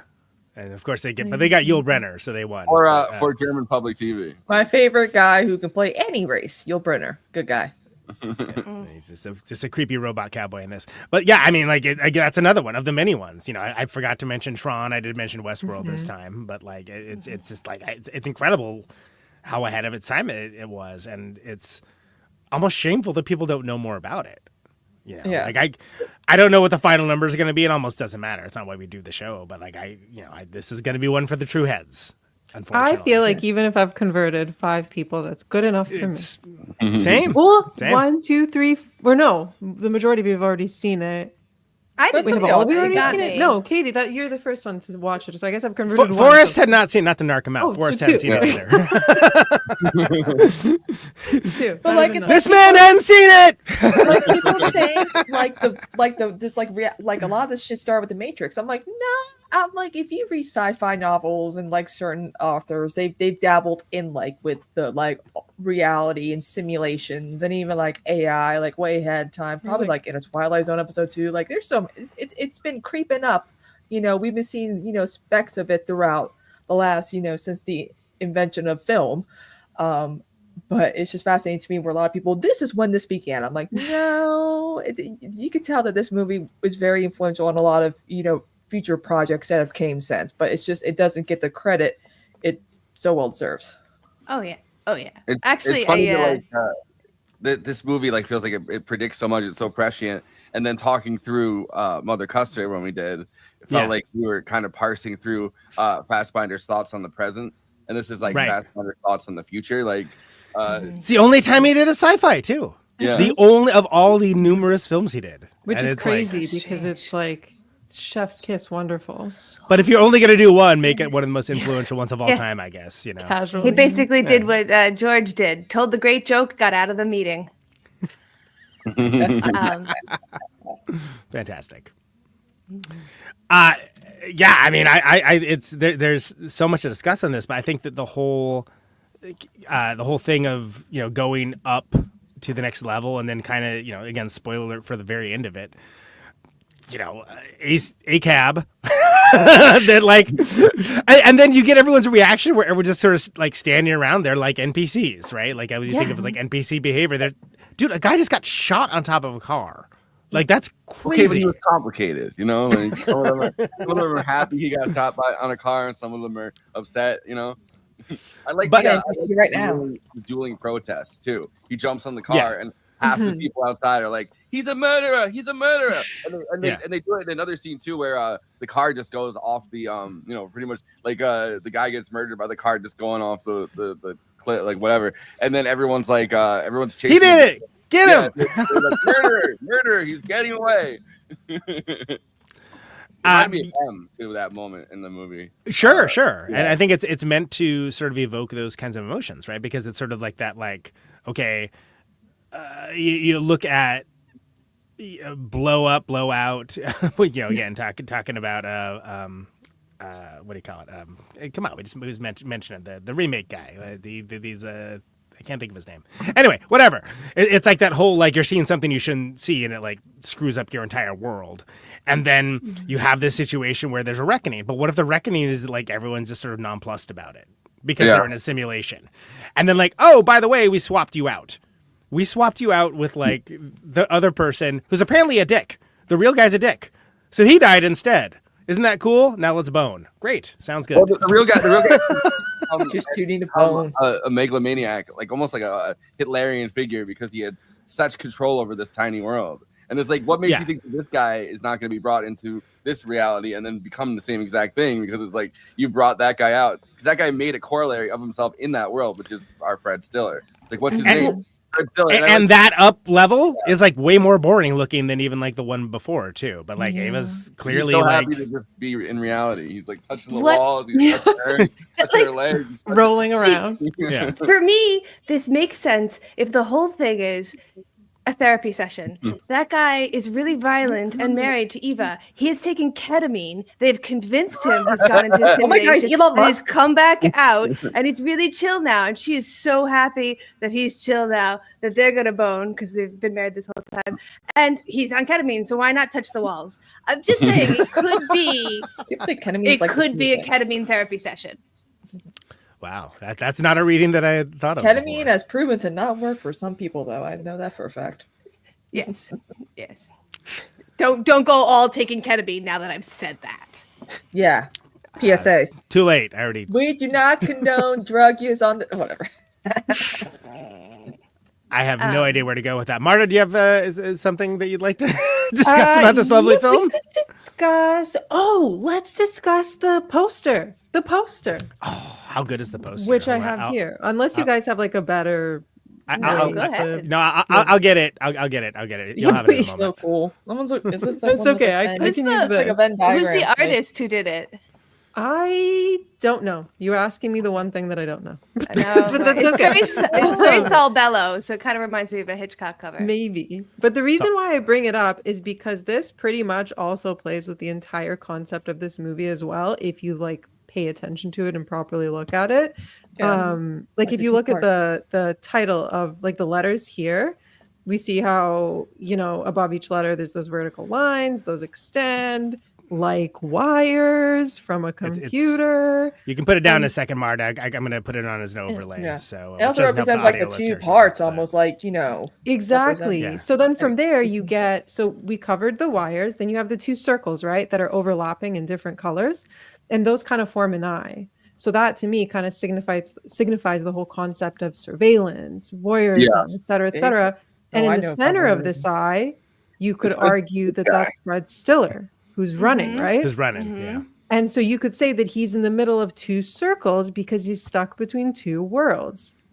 So, I mean, you could even say it's three worlds since the two circles form a third circle. But yeah, all I'm saying is so many clues are even in the poster. You don't even have to watch the film. It's all there. It almost makes It's a cool poster too. The world that Fred Stiller in seem like a Goldilocks zone because it's like, oh, this world is, like the above world is getting too hot and the lower world's getting too cold. It's like, hey, maybe just stick in your world, man. Like maybe it's just right. I was kind of I was way more interested this time around with the Ava character. I was sort of, I think there's things before you've seen it all the way through. You'd be like, well, what's up with this chick? Like, what's her deal, right? And then it's like, oh, no, I know exactly what's up now. It's like she's one of the people that actually has the keys to the kingdom, so to speak, right? She's got her own plan going on, wheels within wheels, etc.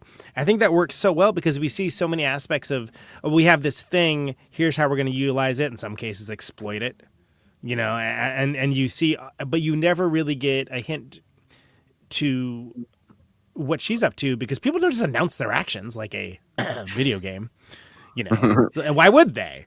And then like that adds to like a cool noirish element because like what it gets across is that she's just this mysterious kind of enigmatic figure, and then you're like, well, what's happening with this woman? And then you're that's what's happening. There's like the question where he's like, why should I trust you? Towards the end of it, and it's like, I think that's a good question. Why? There's literally no reason to trust this woman that just keeps popping up.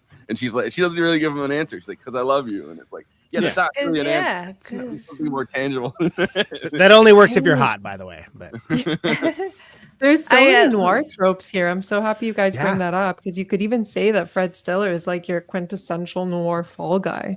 Like he even has a fedora at one point. I'm pretty sure he's smoking. Like it's Humphrey Bogart written all over him. Or you can see him as trying to solve a crime. You could see him almost as like Cary Grant being chased by the plane, right? Like North by Northwest, totally. Yeah. I was gonna say I looked up the artist on the poster is Sam Smith. It's the same person who did the original Solaris poster. The singer? Oh, whoa! That's honestly, Kristina, same thing I thought. I was like, wow. Well, I know, not disambiguation. Obviously, not that sense. yeah. It's kind of a nothing name, frankly. But there's a German. Okay, John Doe. There's a German Yeah, I'm poster. I'm comparing trying to it to- find a version of it that's like a little bit like whatever higher quality than the one that's on Wikipedia. But the German poster makes it look like a 2007 yeah, like a 2007 like Coen Brothers movie when every single like It really where does. it's like every single person on there is like, oh, it's a famous actor and another famous actor. And another I know who famous that is. Yeah. Are they at an airport? What's happening? Yeah. The other poster gives way more Man from Uncle, which I feel like really jives with Fred Stiller's character. He's like, he's thrown into this investigation. I mean, and I am again. Prisoner, sorry.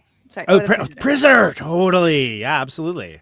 Because I mean, it has that same, and again, that fits with that whole like 70s paranoia thing too. Like, I always think of it, 3 Days of the Condor, Parallax View, and that whole conversation, all that stuff of just like, there's nefarious going-ons, and like all you see is like the tip of the iceberg. There's something else happening that's much larger than the main character who just stumbled into this and can't get out now. A lot of the conversations with Han felt like they could have been in The Prisoner. It feels like it's so fascinating, the world on a wire, like the wires. They could also be strings, but also when you're doing an investigation, you're pulling on the thread, like you start pulling on the thread and the entire thing unravels. And there's so many like that kind of string that I feel like there's so many corollaries that you could draw, or like metaphorical ones from that. You got your board, you got your photos, you got the strings, you got all that. It's all connected.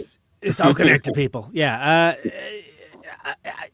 There's just so many small movements, and the shots are in there. They kind of like there's it's not even like a super important scene, but where he has like the camera like almost on the floor. I was just thinking of that. Yeah, isn't it like it's so like off-putting? You're like, whoa, what is? Yeah.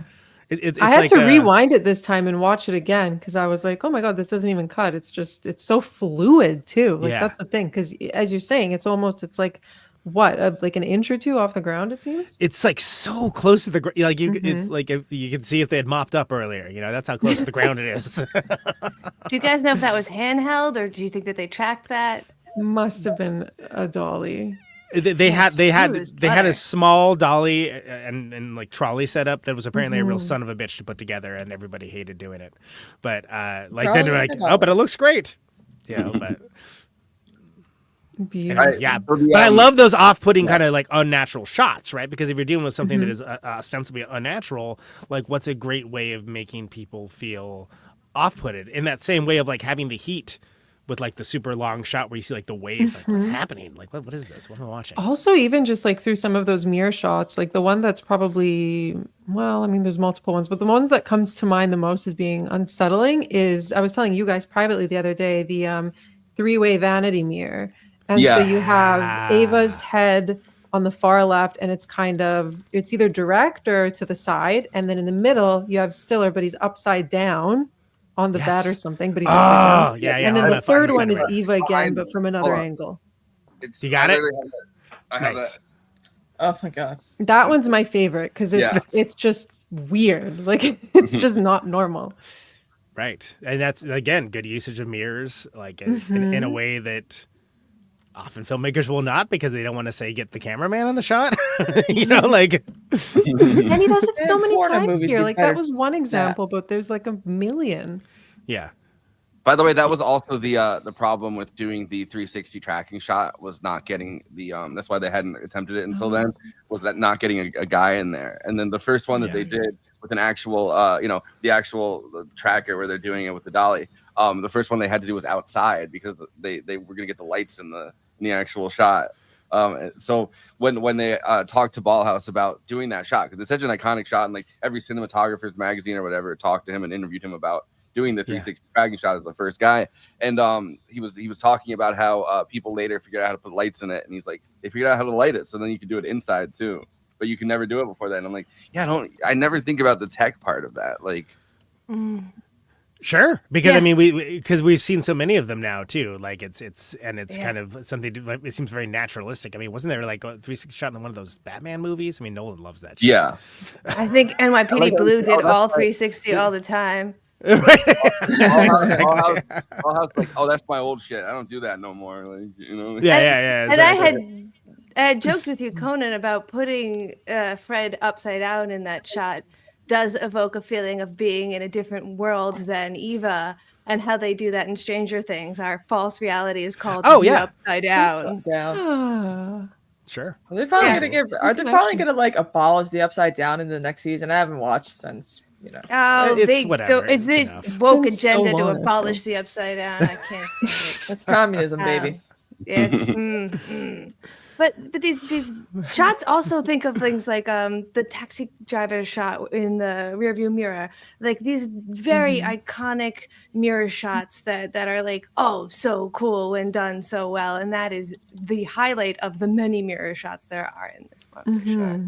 I think they're all very fragmented too. Like I think the majority of them, you never see somebody normally. It's either a body part or they just look off. You know, fragmented realities. There's the one that through. It's like literally through a looking glass almost. Where hold on, it's this one's kind of a fascinating one that they do. It's like almost through a looking glass that they have. Yeah. Looking at her through the thing on the table, and it's like that one itself is such an interesting shot. They have multiple of them, and this one too. Like, yeah. Well, and that just highlights the like almost kind of unnaturalness of the whole Gloria character too, right? Of just like being here's this the sort of, like, one. I don't know if you guys can't find it. That's the one I was referring to. Yeah. That's the one. That one is literally behind me on my green screen right now. It's incredible. Yeah. Like I'm even more blown away by it now than when I saw it the first time. I remember the first time being like, "Oh, that's cool.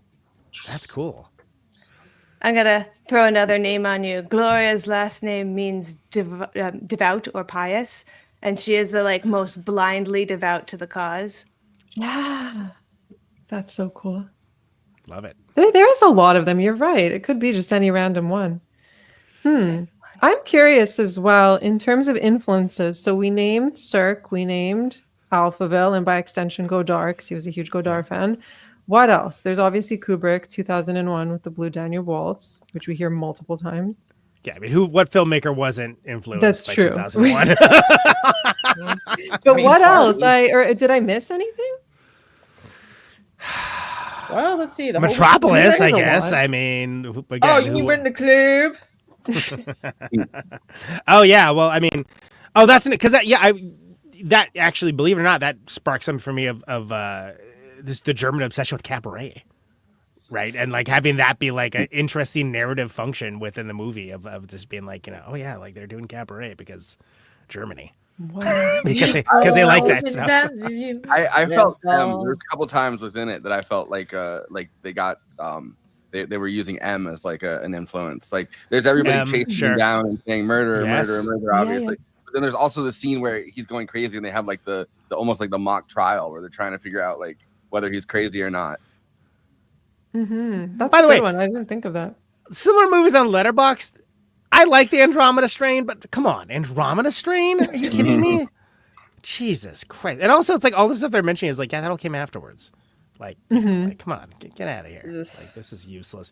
Oh, to a certain degree, what's the movie that 12 Monkeys was? They kind of like took the kind of a pseudo remake of. No. The short movie. With the it's like the slideshow. It's like the world's coolest slideshow. Come on, it's you know what I'm talking about. Forrest? La Jetée. Yes. Oh yeah. I bet because of again, it's not just still images, but like I bet that was like something that Fassbinder was probably super into. The stuff that they have in La Jetée that they use, like the devices or whatever to time travel, right? Must be that. Right. Yeah. I mean, look at the funky helmet. Yeah. Cerebro? I feel like Sun Ra and George Clinton probably were taking notes as well. Yeah. But anyway, have you guys watched the Sun Ra film? It's on. I have as well. Yeah, it's really good. What is it? Space is the place. Is that Space is the place? Yeah. Space is the place. Space is the place. Yeah, I mean, it's interesting to think about because he's such a unique filmmaker, but also everyone is some of their influences, right? And like I never noticed the Cirque thing until you mentioned that, and then I was like, Neither did I. Yeah. Well, I only noticed it because I think I was comparing specifically All That Heaven Allows and Ali, Fear Eats the Soul. Like that's how that started. And then I looked into it more, and apparently, yeah, he uses a lot of these Circean mirrors in a lot of his films. So the influences are there. They may not just be clear all the time, but they're certainly there if you can dig. Yeah, absolutely. I mean, Forrest, I think M's a perfect example. I mean, there's a lot of right around in M. Yeah. Oh, Third Man. Obviously, we already referenced that. Sure. Sans Dutch angles, of course, but yeah. I'm reading. There's a magazine article that's Why World on a Wire may be the most important film you'll see this year from 2011. I'm trying to see changed because they have stuff in it that's every year about his influence. Right. Exactly. Oh, tell us. I'm just trying to go through it, and yeah, I mean, so Alphaville. He's speed reading it right now. Yeah. I need to take how many words per second course. can you read? Yeah, I think we've hit the right, we've hit most. Nice. I actually preferred this a lot more to Alphaville. I thought me too. So much I like more Alphaville, engaging. but I like Alphaville, but it is kind of you gotta sit. Alphaville, I think, for me is either a 3.5 or 4-star movie, and this, as I established, is 5-star for me. Like this is like tailor made for me, almost as if it's a simulation. Always think of Forever Young. I wanna be Forever Young from Alphaville because they were a German band as well. So very influential name. They probably. I mean, I'm sure they named it after the movie. Probably the movie, which is like, well, no, I like Godard, but I mean, like, there's a lot of Godard I don't like, but I mean, Alphaville is more like it's enjoyable, but I think it's more interesting and worthy of respect than like a great thing to watch. For sure. Personally. Yeah, just like the innovation in itself, you respect more than the actual, story. I mean, yeah, and the story's good, don't get me wrong. And you got Anna Karina, so how am I ever going to say no to it, right? This is true. But it's more just like, wow, this is the first noir that is like also a sci-fi. That's crazy. It's crazy that happened. But anyway, especially in 1965. Yeah. Although I'm sure, is there like a Star Trek episode where they're like running around as detectives or something? I don't know. Whatever. There are a couple. I don't want to be the Andy of this episode. I'm not going to name them all. I know you're talking. I'm just going to confirm they exist. There's a Sherlock Holmes one. We can go on. If you want specifics, you can hit my blog. Yeah. There you go.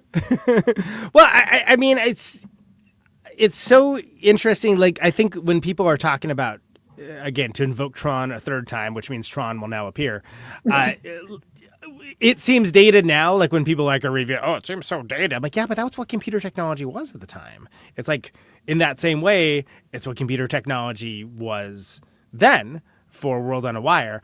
But on that same point, we're just not used to seeing that from that era. Mm-hmm.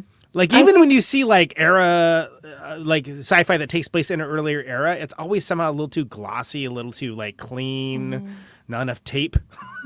You know, it's so it's super unique just because of that, let alone for the visuals. What were we gonna say, Marta?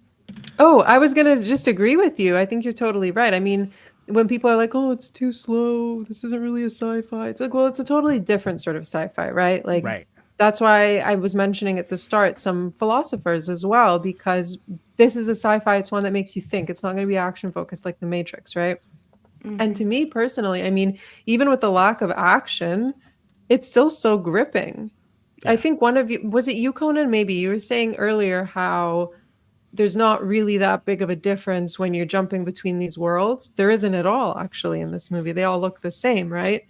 And it's just so fascinating to me how he made this so gripping for something that, I mean, honestly, there aren't many like futuristic contraptions or anything like that, except for obviously the machine itself in The Office. But by and large, this kind of plays out like a noir movie, especially the second half. And I would even go to tag onto that. I would say it plays out like a noir that's entering into that classic 70s paranoia thriller. Yes. Yeah. And it does those two things well as doing something else entirely new. And then you also get the expressionistic proto David Lynchian kind of like stuff as well, where it's like you don't even know like what you're seeing or why you're looking at it, but it all adds to the overall mood. And that's a lot of, there's a lot of, Demi did some of that stuff too, but like it was all in its infancy at this point. Even Tarkovsky, even with Solaris, that's Right. another example of a sci-fi that's more, sit, think, feel versus what this person in the comments said, pew pew noises. It's a sci-fi without pew pew noises. Well, I think you guys are saying that like Nice one, people want to Stevie. say that it's the tech is outdated, but I think it's that the story writing is more outdated than the tech, in that like we lean more towards action in our sci-fi, so it feels like, oh, this is old because the computers are old. No, it's old because the pacing is old, but it's actually very, very thought-provoking. So when we think about the Matrix as being thought-provoking, we're like, yeah, but still wicked action-y. Like, oh, we're not used to this formula. That's Matrix has fighting. Yes, that's a very clear and distinct difference, which is why it will always get extra credit, because people like the fighting does look cool. I mean, action movies for like 5 years, every single one, whether it made sense or not, had to like have some scene ripped off from like the Matrix, where it's like, oh, it's this. They're stopping it and they're going around. Okay, they're doing the thing. Okay. Yeah. I also just want to say I love the Matrix, even though it sounds like I'm shitting on it right now. I do love the Matrix. Yeah. It plays with the idea that once you realize that reality isn't real, you can then alter any of the rules within that reality. Like, so now gravity isn't a thing for you. And you're like, No, it's really more like, oh, your brain kind of fries out because you're just a peon in the machine, which is why I appreciate this just a fraction of a bit more, in my opinion. Although I do love the Matrix. I like it way more personally, but also this is also the Matrix from the perspective of the people running the Matrix, which I think is amazing and fascinating. The one fight scene in this too is like, it's such a like humanistic, like realistic fight scene. Like it's not like it's literally just him getting his assistant down on the ground and being like, I know that you're actually the simulation guy. Like it's a tussle. I don't even remember it now that you're mentioning it. I completely forgot what he's like. What fight? In the cafeteria with the great spit curl lady. Yeah, she's just staring at that. That's another like perfect NPC moment too. She's just watching them fight. Can't hear. Doesn't have any. Yeah. I'm the deaf cleaning lady. You guys hired me. But how many times have you played a video game where you walk up to one guy, there are two guys guarding a door, and you like kill one guy, and the other guy's just like, until you interact with me, I don't care about the other guy you just killed. But some of the dialogue is very NPC here too, from the NPC characters. Yeah. Yeah. No, it's, and again, R.I.P. Rainer Fassbinder. You would have loved The Sims. I'm loving the Sims right now. Yo, let me tell you something. Quick little story. My Sims, we had a big like sex party, and then like half the women got pregnant, and then the other half got crabs because apparently I forgot to shut off my crabs immunity mod. So I'm like, oh god damn it, they all gotta buy like shampoo. It's so fun when you download all the extra stuff. Just like too. Germany. Exactly. It's fun when you add all the extra stuff that kind of slows down the game, unfortunately. But like, I'm trying to get my Sims into rehab, but she's refusing to go to rehab. I'm like, you are seriously addicted to cocaine, codeine, MDMA. I'm like, you're addicted to every fucking drug and you refuse to go to rehab. You're gonna die. And I'm gonna. I guess Fassbinder really would have liked this. They smell drugs, mod, y'all. Let's go. I don't know. I feel like it's like the moment that really made me think of The Sims, and I was like, oh, Simulacron, The Sims. Like the moment that really made me hit that. He's explaining like what the people are allowed to do, and he's like, they're able to have sex, they're able to live their lives, they're able to make love. Like he's explaining that stuff, and it's like, oh yeah, this is just The Sims. Am I the only one that was looking at the pools, by the way, and like looking for the ladders? Yeah. Sims joke. Thank you. Thank you. The pools are so. I mean, we could do a whole episode on the pools. First of all, I want every one of those pools. I don't even have one, but like they all look amazing. They all look like there's a story behind them. One thing, because I've done like hours and hours of research on this movie. That's one thing that has stumped me so much is why are there so many pools? I don't know. Well, it reminds me of like Animal Crossing or Sims, where when you're building your own house, these are the things that we establish as like, you did it, you made it, it's great. I got to put a pool. And then they're just standing there near it. Up, I guess a second, like Yeah, well, not Nobody everybody swims in can this movie. interact with the pool because you didn't have the swimsuit with you. I mean, Um, maybe it is maybe? as simple as that. But there's so many. It's not just that club. You notice it, I think, in Eva's house as well. Yeah. Well, could it be like And a there's one narcissist more. thing where like there's a reflection in the water? Oh, It's more another type reflections. of mirror. Oh, Yeah. Yeah. Oh, yeah. Hey, Opa! Hey. I did want to throw in the moment in which Sorry, I didn't mean to interrupt yeah. you. No, we can do I this. realized. This is Okay. from the comments, Adam Ward. KT is spot on. I It's agree. unfortunate that sci-fi leans hard on action now, so we don't get films like this, Solaris, Andromeda Strain, etc. Hard to I agree. love Solaris. I Bring mean, it it's back. cool to have Yeah, like Solaris. sci-fi in this case. It's dialogue based. It's like this is dialogue based sci-fi. Because you get accused of being cheap. You get accused of people saying, "Oh, so you couldn't afford to do the action." I see. When it's like, no, it was a deliberate choice here. Stay with me. Couldn't afford And we to- can I- probably blame aliens for that. I can't afford acting right now. Don't blame okay? I only aliens, afford but I do dialogue. love it. Well, I had another Yeah. point, but I realized I was talking over Forrest, so I didn't. Oh, I complete just it, wanted, yeah. But if we got aliens out of it, it was so that's okay. So be it. I wanted to ask, what was the most video game moment for everybody watching this? Because there was like Cheers. moments when you're like, oh, okay, go on. When he's running across the freeway, it seemed like Frogger to me. But anyway, Yes. He apparently like, had to "Don't get in get a lot hit, of don't shape get for hit." this role. I believe it, man. It's like Our a man little is get like- what? genuinely. Yeah, Hauling 'cause ass. he's running all the time. On rewatch, please, all of you pay attention to how much he runs. Because once you start noticing, it's like, Oh, running Jesus, man. this guy's, Cardio. Yeah. he's running. Cardio. It's like him and Lola from Run Lola Run. You know? It's like Another Well, once German you classic. realize that you can hold right. X and press forward and get the character to run, you're gonna run the whole game. Power Oh, glove. speaking of the action, one Oops, I thing did that that I'm one. like struggling to understand is when he jumps out of his cabin, but he does it early. Oh yeah, because it's I- right. But how does he know? He doesn't know that it's gonna explode. He's just like He just likes maybe. jumping I out of thought that- cabins. He's He very I just thought active. jumps out like a solid 30 seconds before it explodes, which if you like time it, that's actually a lot of time in a scene. Loved Yeah. it. I loved it because you expect it to explode right away. And you're like, Yeah. oh, I guess it's there it He goes. walks to Okay. his car too. He like opens the door, I think, and then it explodes. Yeah. Well, Kristina, when you light something on fire in The Sims, how long does it take to explode? Is it like a big delay? I mean, it's surprisingly nothing explodes yet, but there is a character, a serial killer that can light people on fire, and then he ends up lighting himself on fire and dying. And I'm like, you Wow. fucking moron! That's called karma, yo. Yeah, you try to flame people like. Maybe like Voorhees. maybe the game ran out of RAM. You know. Yeah. Ran out of RAM, and then and now it's gonna explode. Okay, there you Yeah, go. now I yeah, gotta ask my that- customer to that's build me a true, buffering. Commodore 64 computer.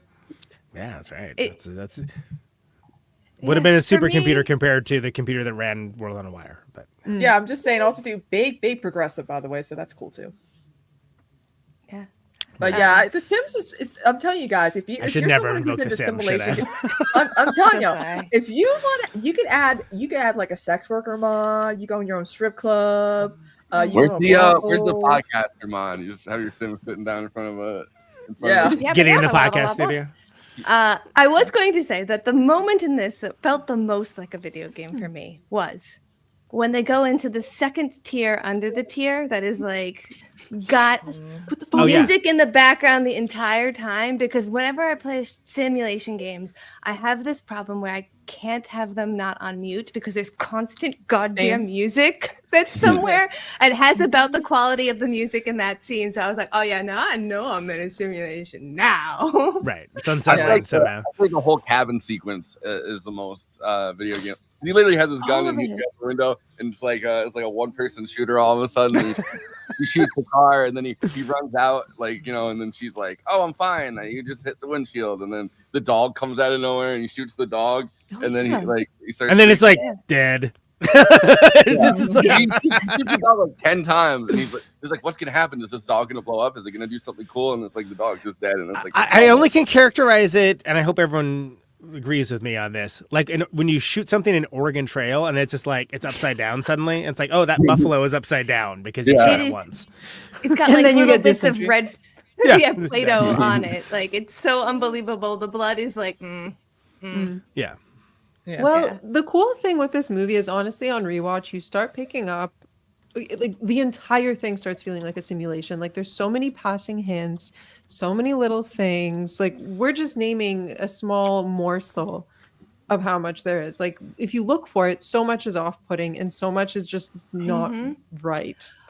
So It adds to the overall thing. I had a theory on that as to why it would play better for American audiences, because everything could just feel like, oh, it's a German film, so of course it's weird. It's weird because I'm not used to this. Whereas if you were a German audience, maybe watching this at the time, it would have been a little bit like less that way. This is weird because it's a German film, and then German audiences are like, "Oh, this is just weird because it's a Fassbinder film." You know, this I get it. I think that another moment that I really felt like I was watching or playing a video game or watching somebody play a video game, I guess, is when they're like, "Oh, you guys need to take a break. You guys need just a day off or whatever." And he and the first assistant just go to that club where all the the black guys are dancing. And it's like that is also number one, like they're sub NBC, of course, because it's like they don't even talk, they just dance. But it's like that moment is like, oh, so his version of like taking a break, they're just like, we'll teleport you to like some other place and you can just, Well, yeah, the traveling is often unexplained. Like it feels like teleporting, like his car is right where he needs it to be sometimes, even though it doesn't make sense that it would be there. Or sometimes you just take somebody's car and just starts driving it like Grand Theft Auto. That was the other question. So obviously the middle world, like where Stiller is, where everybody is, that's like the computer is so advanced in the real world that they've created a simulation of the entire world in this middle world. Am I making sense? But so my question is, in the third world, like the simulation within the simulation, is that just Germany or is that also the entire world? This is not a simulation. This is just Germany. I got the feeling that it was smaller.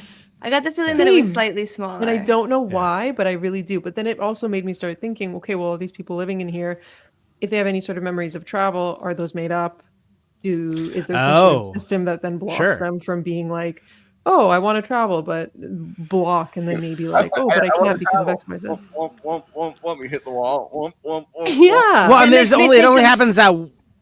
Okay. Cemetery Man does that. Yeah. Where you reach the end of the road, like the little end of the road, and he's like, "Oh, we can't leave." Yeah, I was thinking about it. Only happens at one time, but there's like the message that like shows up, right? Like where it's like, oh, that's the only time you see that. Yeah. It's like, hey, you're running off the map, bro. We haven't finished that part yet. The top world. Like, what if there's another world inside of that world? Like, what if it's just never ending? What if there's an infinite amount of other worlds, and then they're below, like those Russian turtles dolls. all the way down. Yeah. Yes, indeed. So, God. I was just going to say the one last thing I wanted to talk about was the singer, the like Marlene Dietrich singer. Yeah. Where like it almost felt like they didn't render parts of her ability to sing the song right. Like it's like going in and out of like. Well, she's lip syncing incorrectly. Like there's gaps. That's the same kind of thing with the scenes where he gets his boss to do like the AI art. You know what I mean? Like purposely, like look what I can do. Yeah. Well, I think it's all designed to unsettle, right? Yeah. And also, this just popped up to me, but if you're taking all these famous German TV stars and movie stars, and then, I mean, I don't know that woman who's singing. If she's famous, I would assume so because everybody is. But you take somebody well-known like her and place her in this role where she's singing songs that are very popular, but of another star that, again, just, speaks to the concept of these are people, we're showing you people living lives that are not their own. Yeah. Yeah, it's like having somebody, when Miley Cyrus sings "I Will Always Love You," right? Yeah, like you're not thinking of Miley Cyrus. You're like, that's weird that she's doing that song. Okay, she should be singing "Party in the USA." Right, exactly. They have Celine Dion singing "Party in the USA." Why is she here? Can you imagine? Just for a moment, I think that might be the name of the actress or the singer. What is it? Ingrid Kevin. Oh, okay. There you go. I wonder what she did. I'll have to look that up later. Yeah, we'll have to get our top researchers on that. Listen, Letterboxd is a place for film lovers to talk with and to each other about the films they love, maybe the films that they didn't love, mostly the films they love, though. And it is a bottom-up democracy. Everyone gets to have their say, not just Siskel's and Eberts of the world. I would love to see what those dudes had to say about this, frankly, though.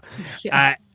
Everybody gets to have their say. This is best done succinctly. Everybody gets to chime in and opine, but you got to keep it short. Got to keep it succinct. You got to keep it not miniseries over 2 nights length. And of course, all of these are collected every week for the movies that we cover on this very show, where we put them on screen and we react to them. And these are indeed the Letterboxd one-liners for World on a Wire. Let's go. The Matrix 0.5. It's the Matrix, but it's half rendered. Yeah, absolutely. Yeah. Good background, by the way. Some staunch looking. Very business. good. Yeah. Anything that allows people to peek around the side.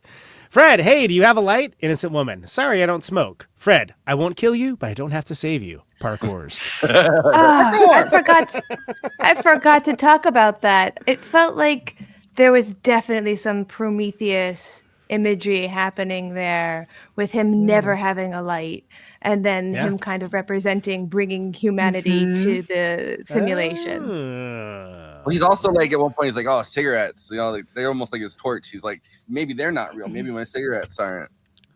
Right. You know? Yeah, absolutely. I mean, there's any number of, well, and like lights, mirrors, you know, like whatever. It's all connected, people. Nothing red pills you harder than getting shot by the cops. I don't know if that's the correct usage of red pilling, but yeah. Well, that's the way that it's used colloquially, not the Matrix. Well, you can go find this guy and comment if you want. He didn't take the blue pill, so he got shot by the cops. Right. Can't wait till they remake this with Ben Stiller as Stiller. I was waiting for something like that. They did remake it, though. They did remake it, and it came out the same year as The Matrix, ironically. And Slavoj Zizek liked it better than The Matrix, but anyway. I was going to say Ben Stiller is kind of directing a version of this in Severance. Oh, yeah. Ooh. If we're talking about reality versus what is not real with our Ben Stiller, and he's doing a wonderful job of it. I thought I could not like this movie more, KT, and you can't. Thank you. You're welcome. The Sims 3 Existential Dread Expansion Pack. Yes. Those are expansion packs that exist. Winning comment. There you go. He told you. This is just like The Sims. For real. 3, count them, 3 Fleetwood Mac Albatross needle drops. Yep. Which, by the way, so out of place to this movie. I love that song, but it just makes no sense because you have all like the neurotic noises for the score, and then all of a sudden that like really nice, relaxing, twangy guitar. Right, real gentle sounding. Yeah. Especially after the first half where they drop that bombshell on you, and then you get Albatross. Yeah, and then there it is. Night, everybody. See you tomorrow. Hope you one of the most amazing cliffhangers ever, only to have it immediately resolved off camera. That's the juice. Oh no, he got shot. Oh no, wait, he's still good. Okay. Yeah, we're good. That's good. Solid. There was the other version of him. We're losing him. Fred Stiller, that's me. It's turtlenecks all the way down. Yep. It is. Not wrong. 3.5 stars. Boo. We're gonna find you those eyebrows. 4-hour prequel to The Matrix, which actually ended up being better than The Matrix. Hey, sometimes like we just talked about Pearl. Sometimes the prequel's better. You know? There it is. True. Mm-hmm. Those are Letterboxd one-liners for World on a Wire. Please follow the show at Movie Night Extra at our Letterboxd HQ account, where we're covering all the great movies on these shows and so much more additional content, links to shorts, things along those lines. At Movie Night Extra, the Simulacron Secretary of State Forrest Nobody over there. He's at Always Flacco. They don't have to think, you know. Right, exactly. Follow him. He's doing all the stuff we're covering and so much more. He's engaging with stuff all the time. So if you want to see what he's up to, do that. I am your artificial reality OG at Conan Neutron. I am doing the highbrow, the midbrow, the popiosphere, all the stuff in between. Criterion Challenge is over for the year. New one's starting up for 2025. And KT and I are going to live stream our choices when that happens, which I think is going to be very soon. I think that's the real project, 2025. That'll be my first Criterion Challenge. So I'm excited. I've never done it before. That project. I'm always in one. Life is one giant Criterion challenge for you, Marta. I just want to work with You them. do a Criterion so at this point, I'm challenge like, every week. That's what you do. And so you'd be like, what? Just one? Yeah. Okay. The real challenge is that Criterion has not hired you. To be honest. Yeah, I know. Exactly. You're That's- telling that's- me. That's our Criterion challenge. The real Criterion challenge was the friends we made along the way. It's for the films we watched along the way. That's better. Yeah, it's a good tag by Kristina there. 69% German. Christina on Letterboxd. There's been a good amount of login from you lately, so follow Kristina to see what she's up to. Gonna log in Cillian Murphy's most recent film, which he could be nominated for another Oscar for. I'm gonna log in Heretic because I saw that, and of course Wicked. Oh, how was Heretic? It was good. It was very talking about this movie. It's like very like allegory for like AI and shit like that. It was actually really interesting. Really? Yeah. Well, I like the idea of Hugh Grant as a heavy. That's. I know. Everyone's like, let handsome Brits play creepy dudes. I'm like, yeah, Hugh Grant, Dan Stevens, let's go. Let's do it. Was that like outlawed for a while or something? Was that... Apparently, no one knew it was actually a law. Let them do it. Keir Starmer passed the law to not let British people play creepy heavies. Exactly. It's the law. You must abide. KT at Movie Runtime on Letterboxd. Yes, we're still in the back announce of this bit. Is logging all the stuff that we do in this show, as well as stuff on her great show, What If I Don't Like It, as well as the actual Movie Runtime as well. So follow her on there as well. I'm going to say as well, fourth time. And her icon may not have the incredibly engaging pink beard, but great follow nonetheless. Of course, the mighty Marta McFly does a Criterion challenge every day before breakfast. One of my favorite people on Letterboxd and film critic in general. Please follow her on Letterboxd as well. Let's hit the plugs, please. If you're watching us on YouTube, please like and subscribe, and then hit the bell to get notified whenever we're streaming. And we'd humbly request that you watch the video to the end, because it helps us with the algorithm and helps more film fans to discover the show.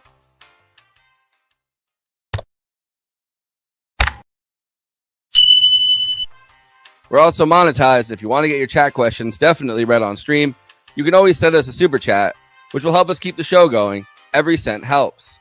If you're watching on Twitch, you can gift us a free sub on Amazon Prime with your Prime membership, but getting subs on Twitch is always appreciated, and it helps to follow us on there as well. We also have an audio feed, which is available wherever you download podcasts, if you prefer to listen to podcasts rather than watch the stream. That's updated usually the same day we stream, but watching on YouTube and Twitch is the best way to get the show first, live as it happens. If you want to support us with a monthly donation and get access to all of our after parties forever, which go patron only after we do them, you can become a patron at patreon.com/movie night extra. Link is in the description for that. It really helps us keep the show going since we do have some expenses to make this happen. We also have a Discord community. Link is in the description for that. We sometimes watch movies we cover on there. We get into conversations about everything from film to TV shows to related podcasts. We even have a Discord channel for memes. It's really fun on there.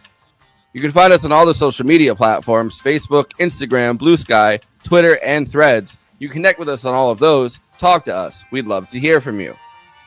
Lastly, we recently made a TikTok at Movie Night Extra where we're putting up short form clips from the episodes.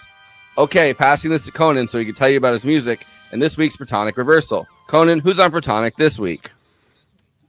Yes. Back at the podcast factory.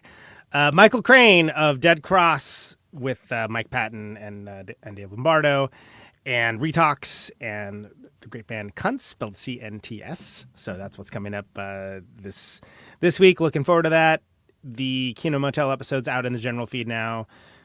And the Steve Moriarty episode, who wrote the Gits book and was the drummer for the Gits with Mia Zapata, that's still in the Patreon queue. Patreon.com/Protonic Reversal, $1 a month advance access.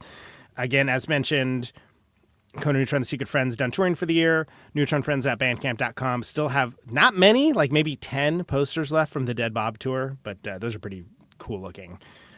You would think that would maybe have an image to show, but I don't. So you can buy those. Many people have. I'm glad, because sending out posters sucks. So I'm glad to sell them, though. Please go buy them if you are interested in that stuff. Anything else? I don't think I can announce anything else right now. That's probably enough. Kristina, what's up with you? So KT and I are going to be doing a thing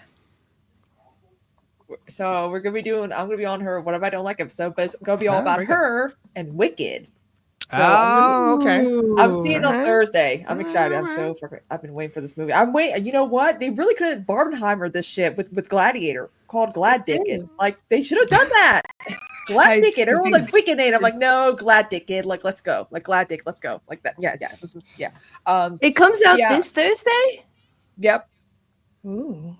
Yeah. Okay. So everyone's like, The episode or no? Oh, Wicked comes out this Thursday. Yeah. Okay. All right. I see. Yeah. All right. So I'm definitely gonna be hyping KT up. I'm mostly gonna be talking about like the novel and like I mostly know it from the Target displays. They're all over Target for whatever reason. yeah, they're really In multiple like states on tour. I'm like, why is Wicked like in every Target we go to? But anyway, It's like the biggest film right now, Conan. Like it's think- gonna be everywhere. is it? No. Okay. The most anticipated film of this year, easily.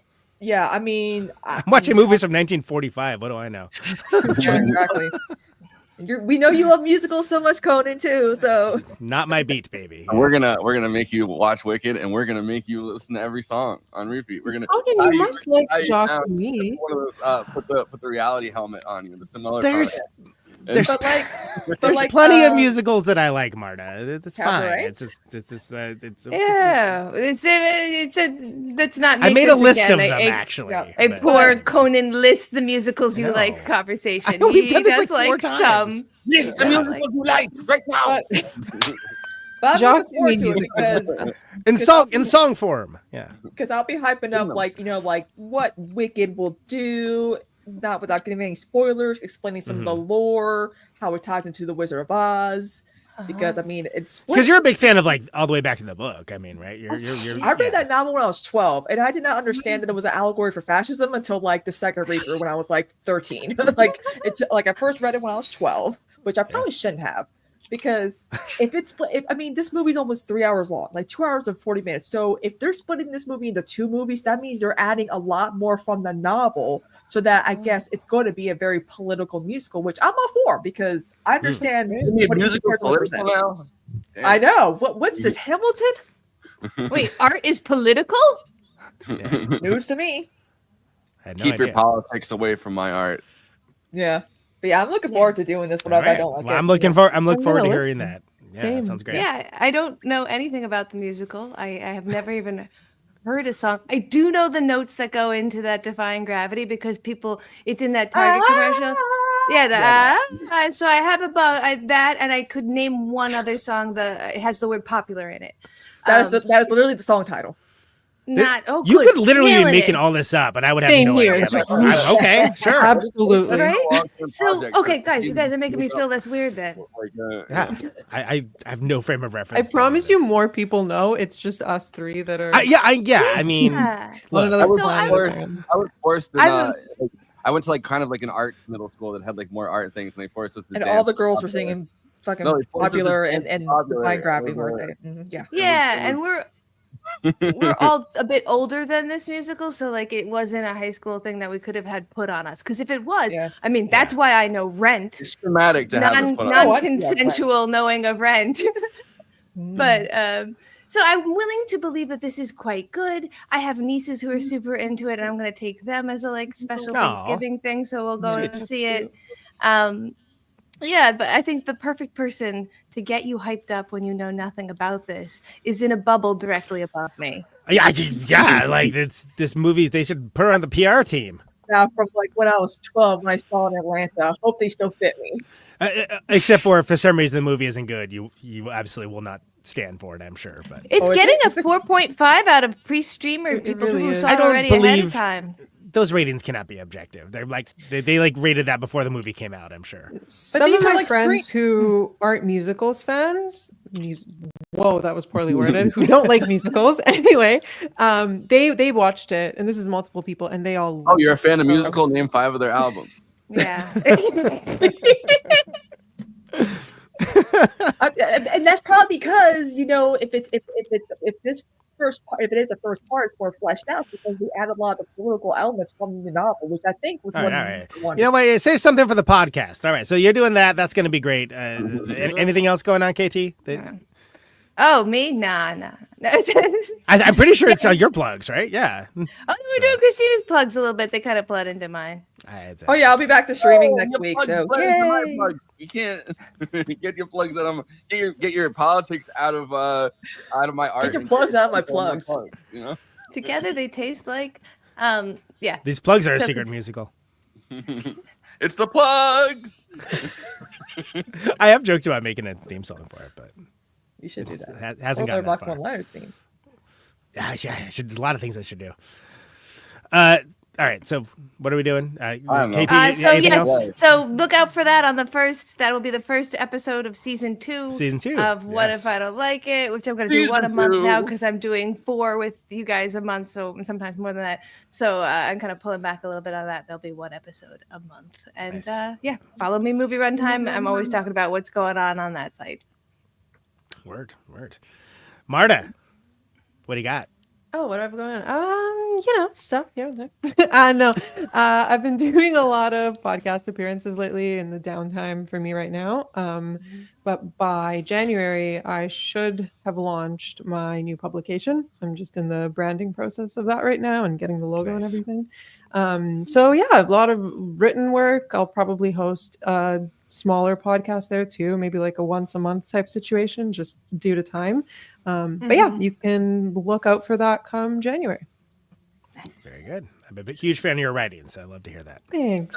Marta, do you have final thoughts on this movie? I love it. It's my 3rd watch. I think it's fantastic. I think everybody should give it a chance, and I'm glad you all did. Thank you for having me on. Nice. Thanks. Great and surprising draft result. Like people were astonished. Me. Christina, final That's a great bit. Yes, this movie is very influential, rather, even though some people don't want to admit that they were influenced by this film. I ain't never heard of No World on a Wire. Well, on a wire, I never heard of her. I know The Matrix. But yeah, I think this film is worth the watch, even if you can stomach like the 4, plus hours or whatever. But it's in 2 parts. Do it in 2 parts. It's just fine. split it up. Search for clues. You know what I'm saying? Yeah. But yeah, it's very much a relevant movie. Like, I don't think this movie will ever get old, considering especially now it hits with the time that we're living in regarding like just making AI up for everything now because we are becoming such lazy motherfuckers. And the fact that, a lot of us like to be in our own realities and play our own Sims games and simulation games, and we just don't want to deal with the harshness of reality. I can relate. So yeah, go watch this movie. There you go. Quite the endorsement. KT, final thoughts. I think that this movie, we're talking a lot about like it's great prescient filmmaking on AI and stuff like that.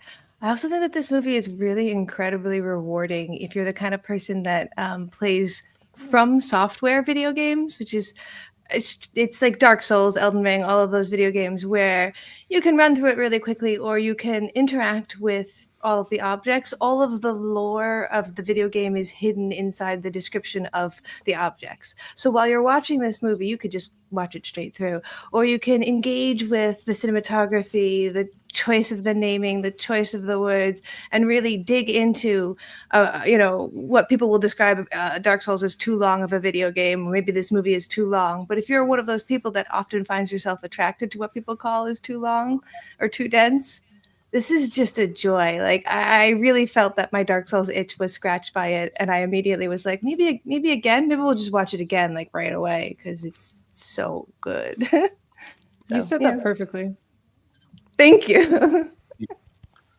Conan, I'm back to bestow your final thought. I thought I was going to announce my own final thoughts for a second. So Conan, final thoughts. I ran back downstairs. You're like, oh no, Conan's going to announce his own final thought. It's his favorite bit. It's gonna be a disaster. Oh yeah, it's the part where I get to talk about my thoughts. Yeah, great. Look, I said it earlier. The rewatch for this only cemented how remarkable this sci-fi epic is. Years and years before The Matrix, Blade Runner, Videodrome, Tron, Avatar, and even before Westworld, there was World on a Wire. And it's a film that can evoke The Sims as well as like 3 Days of the Condor. How are you going to mess with that? Yeah. The Sims.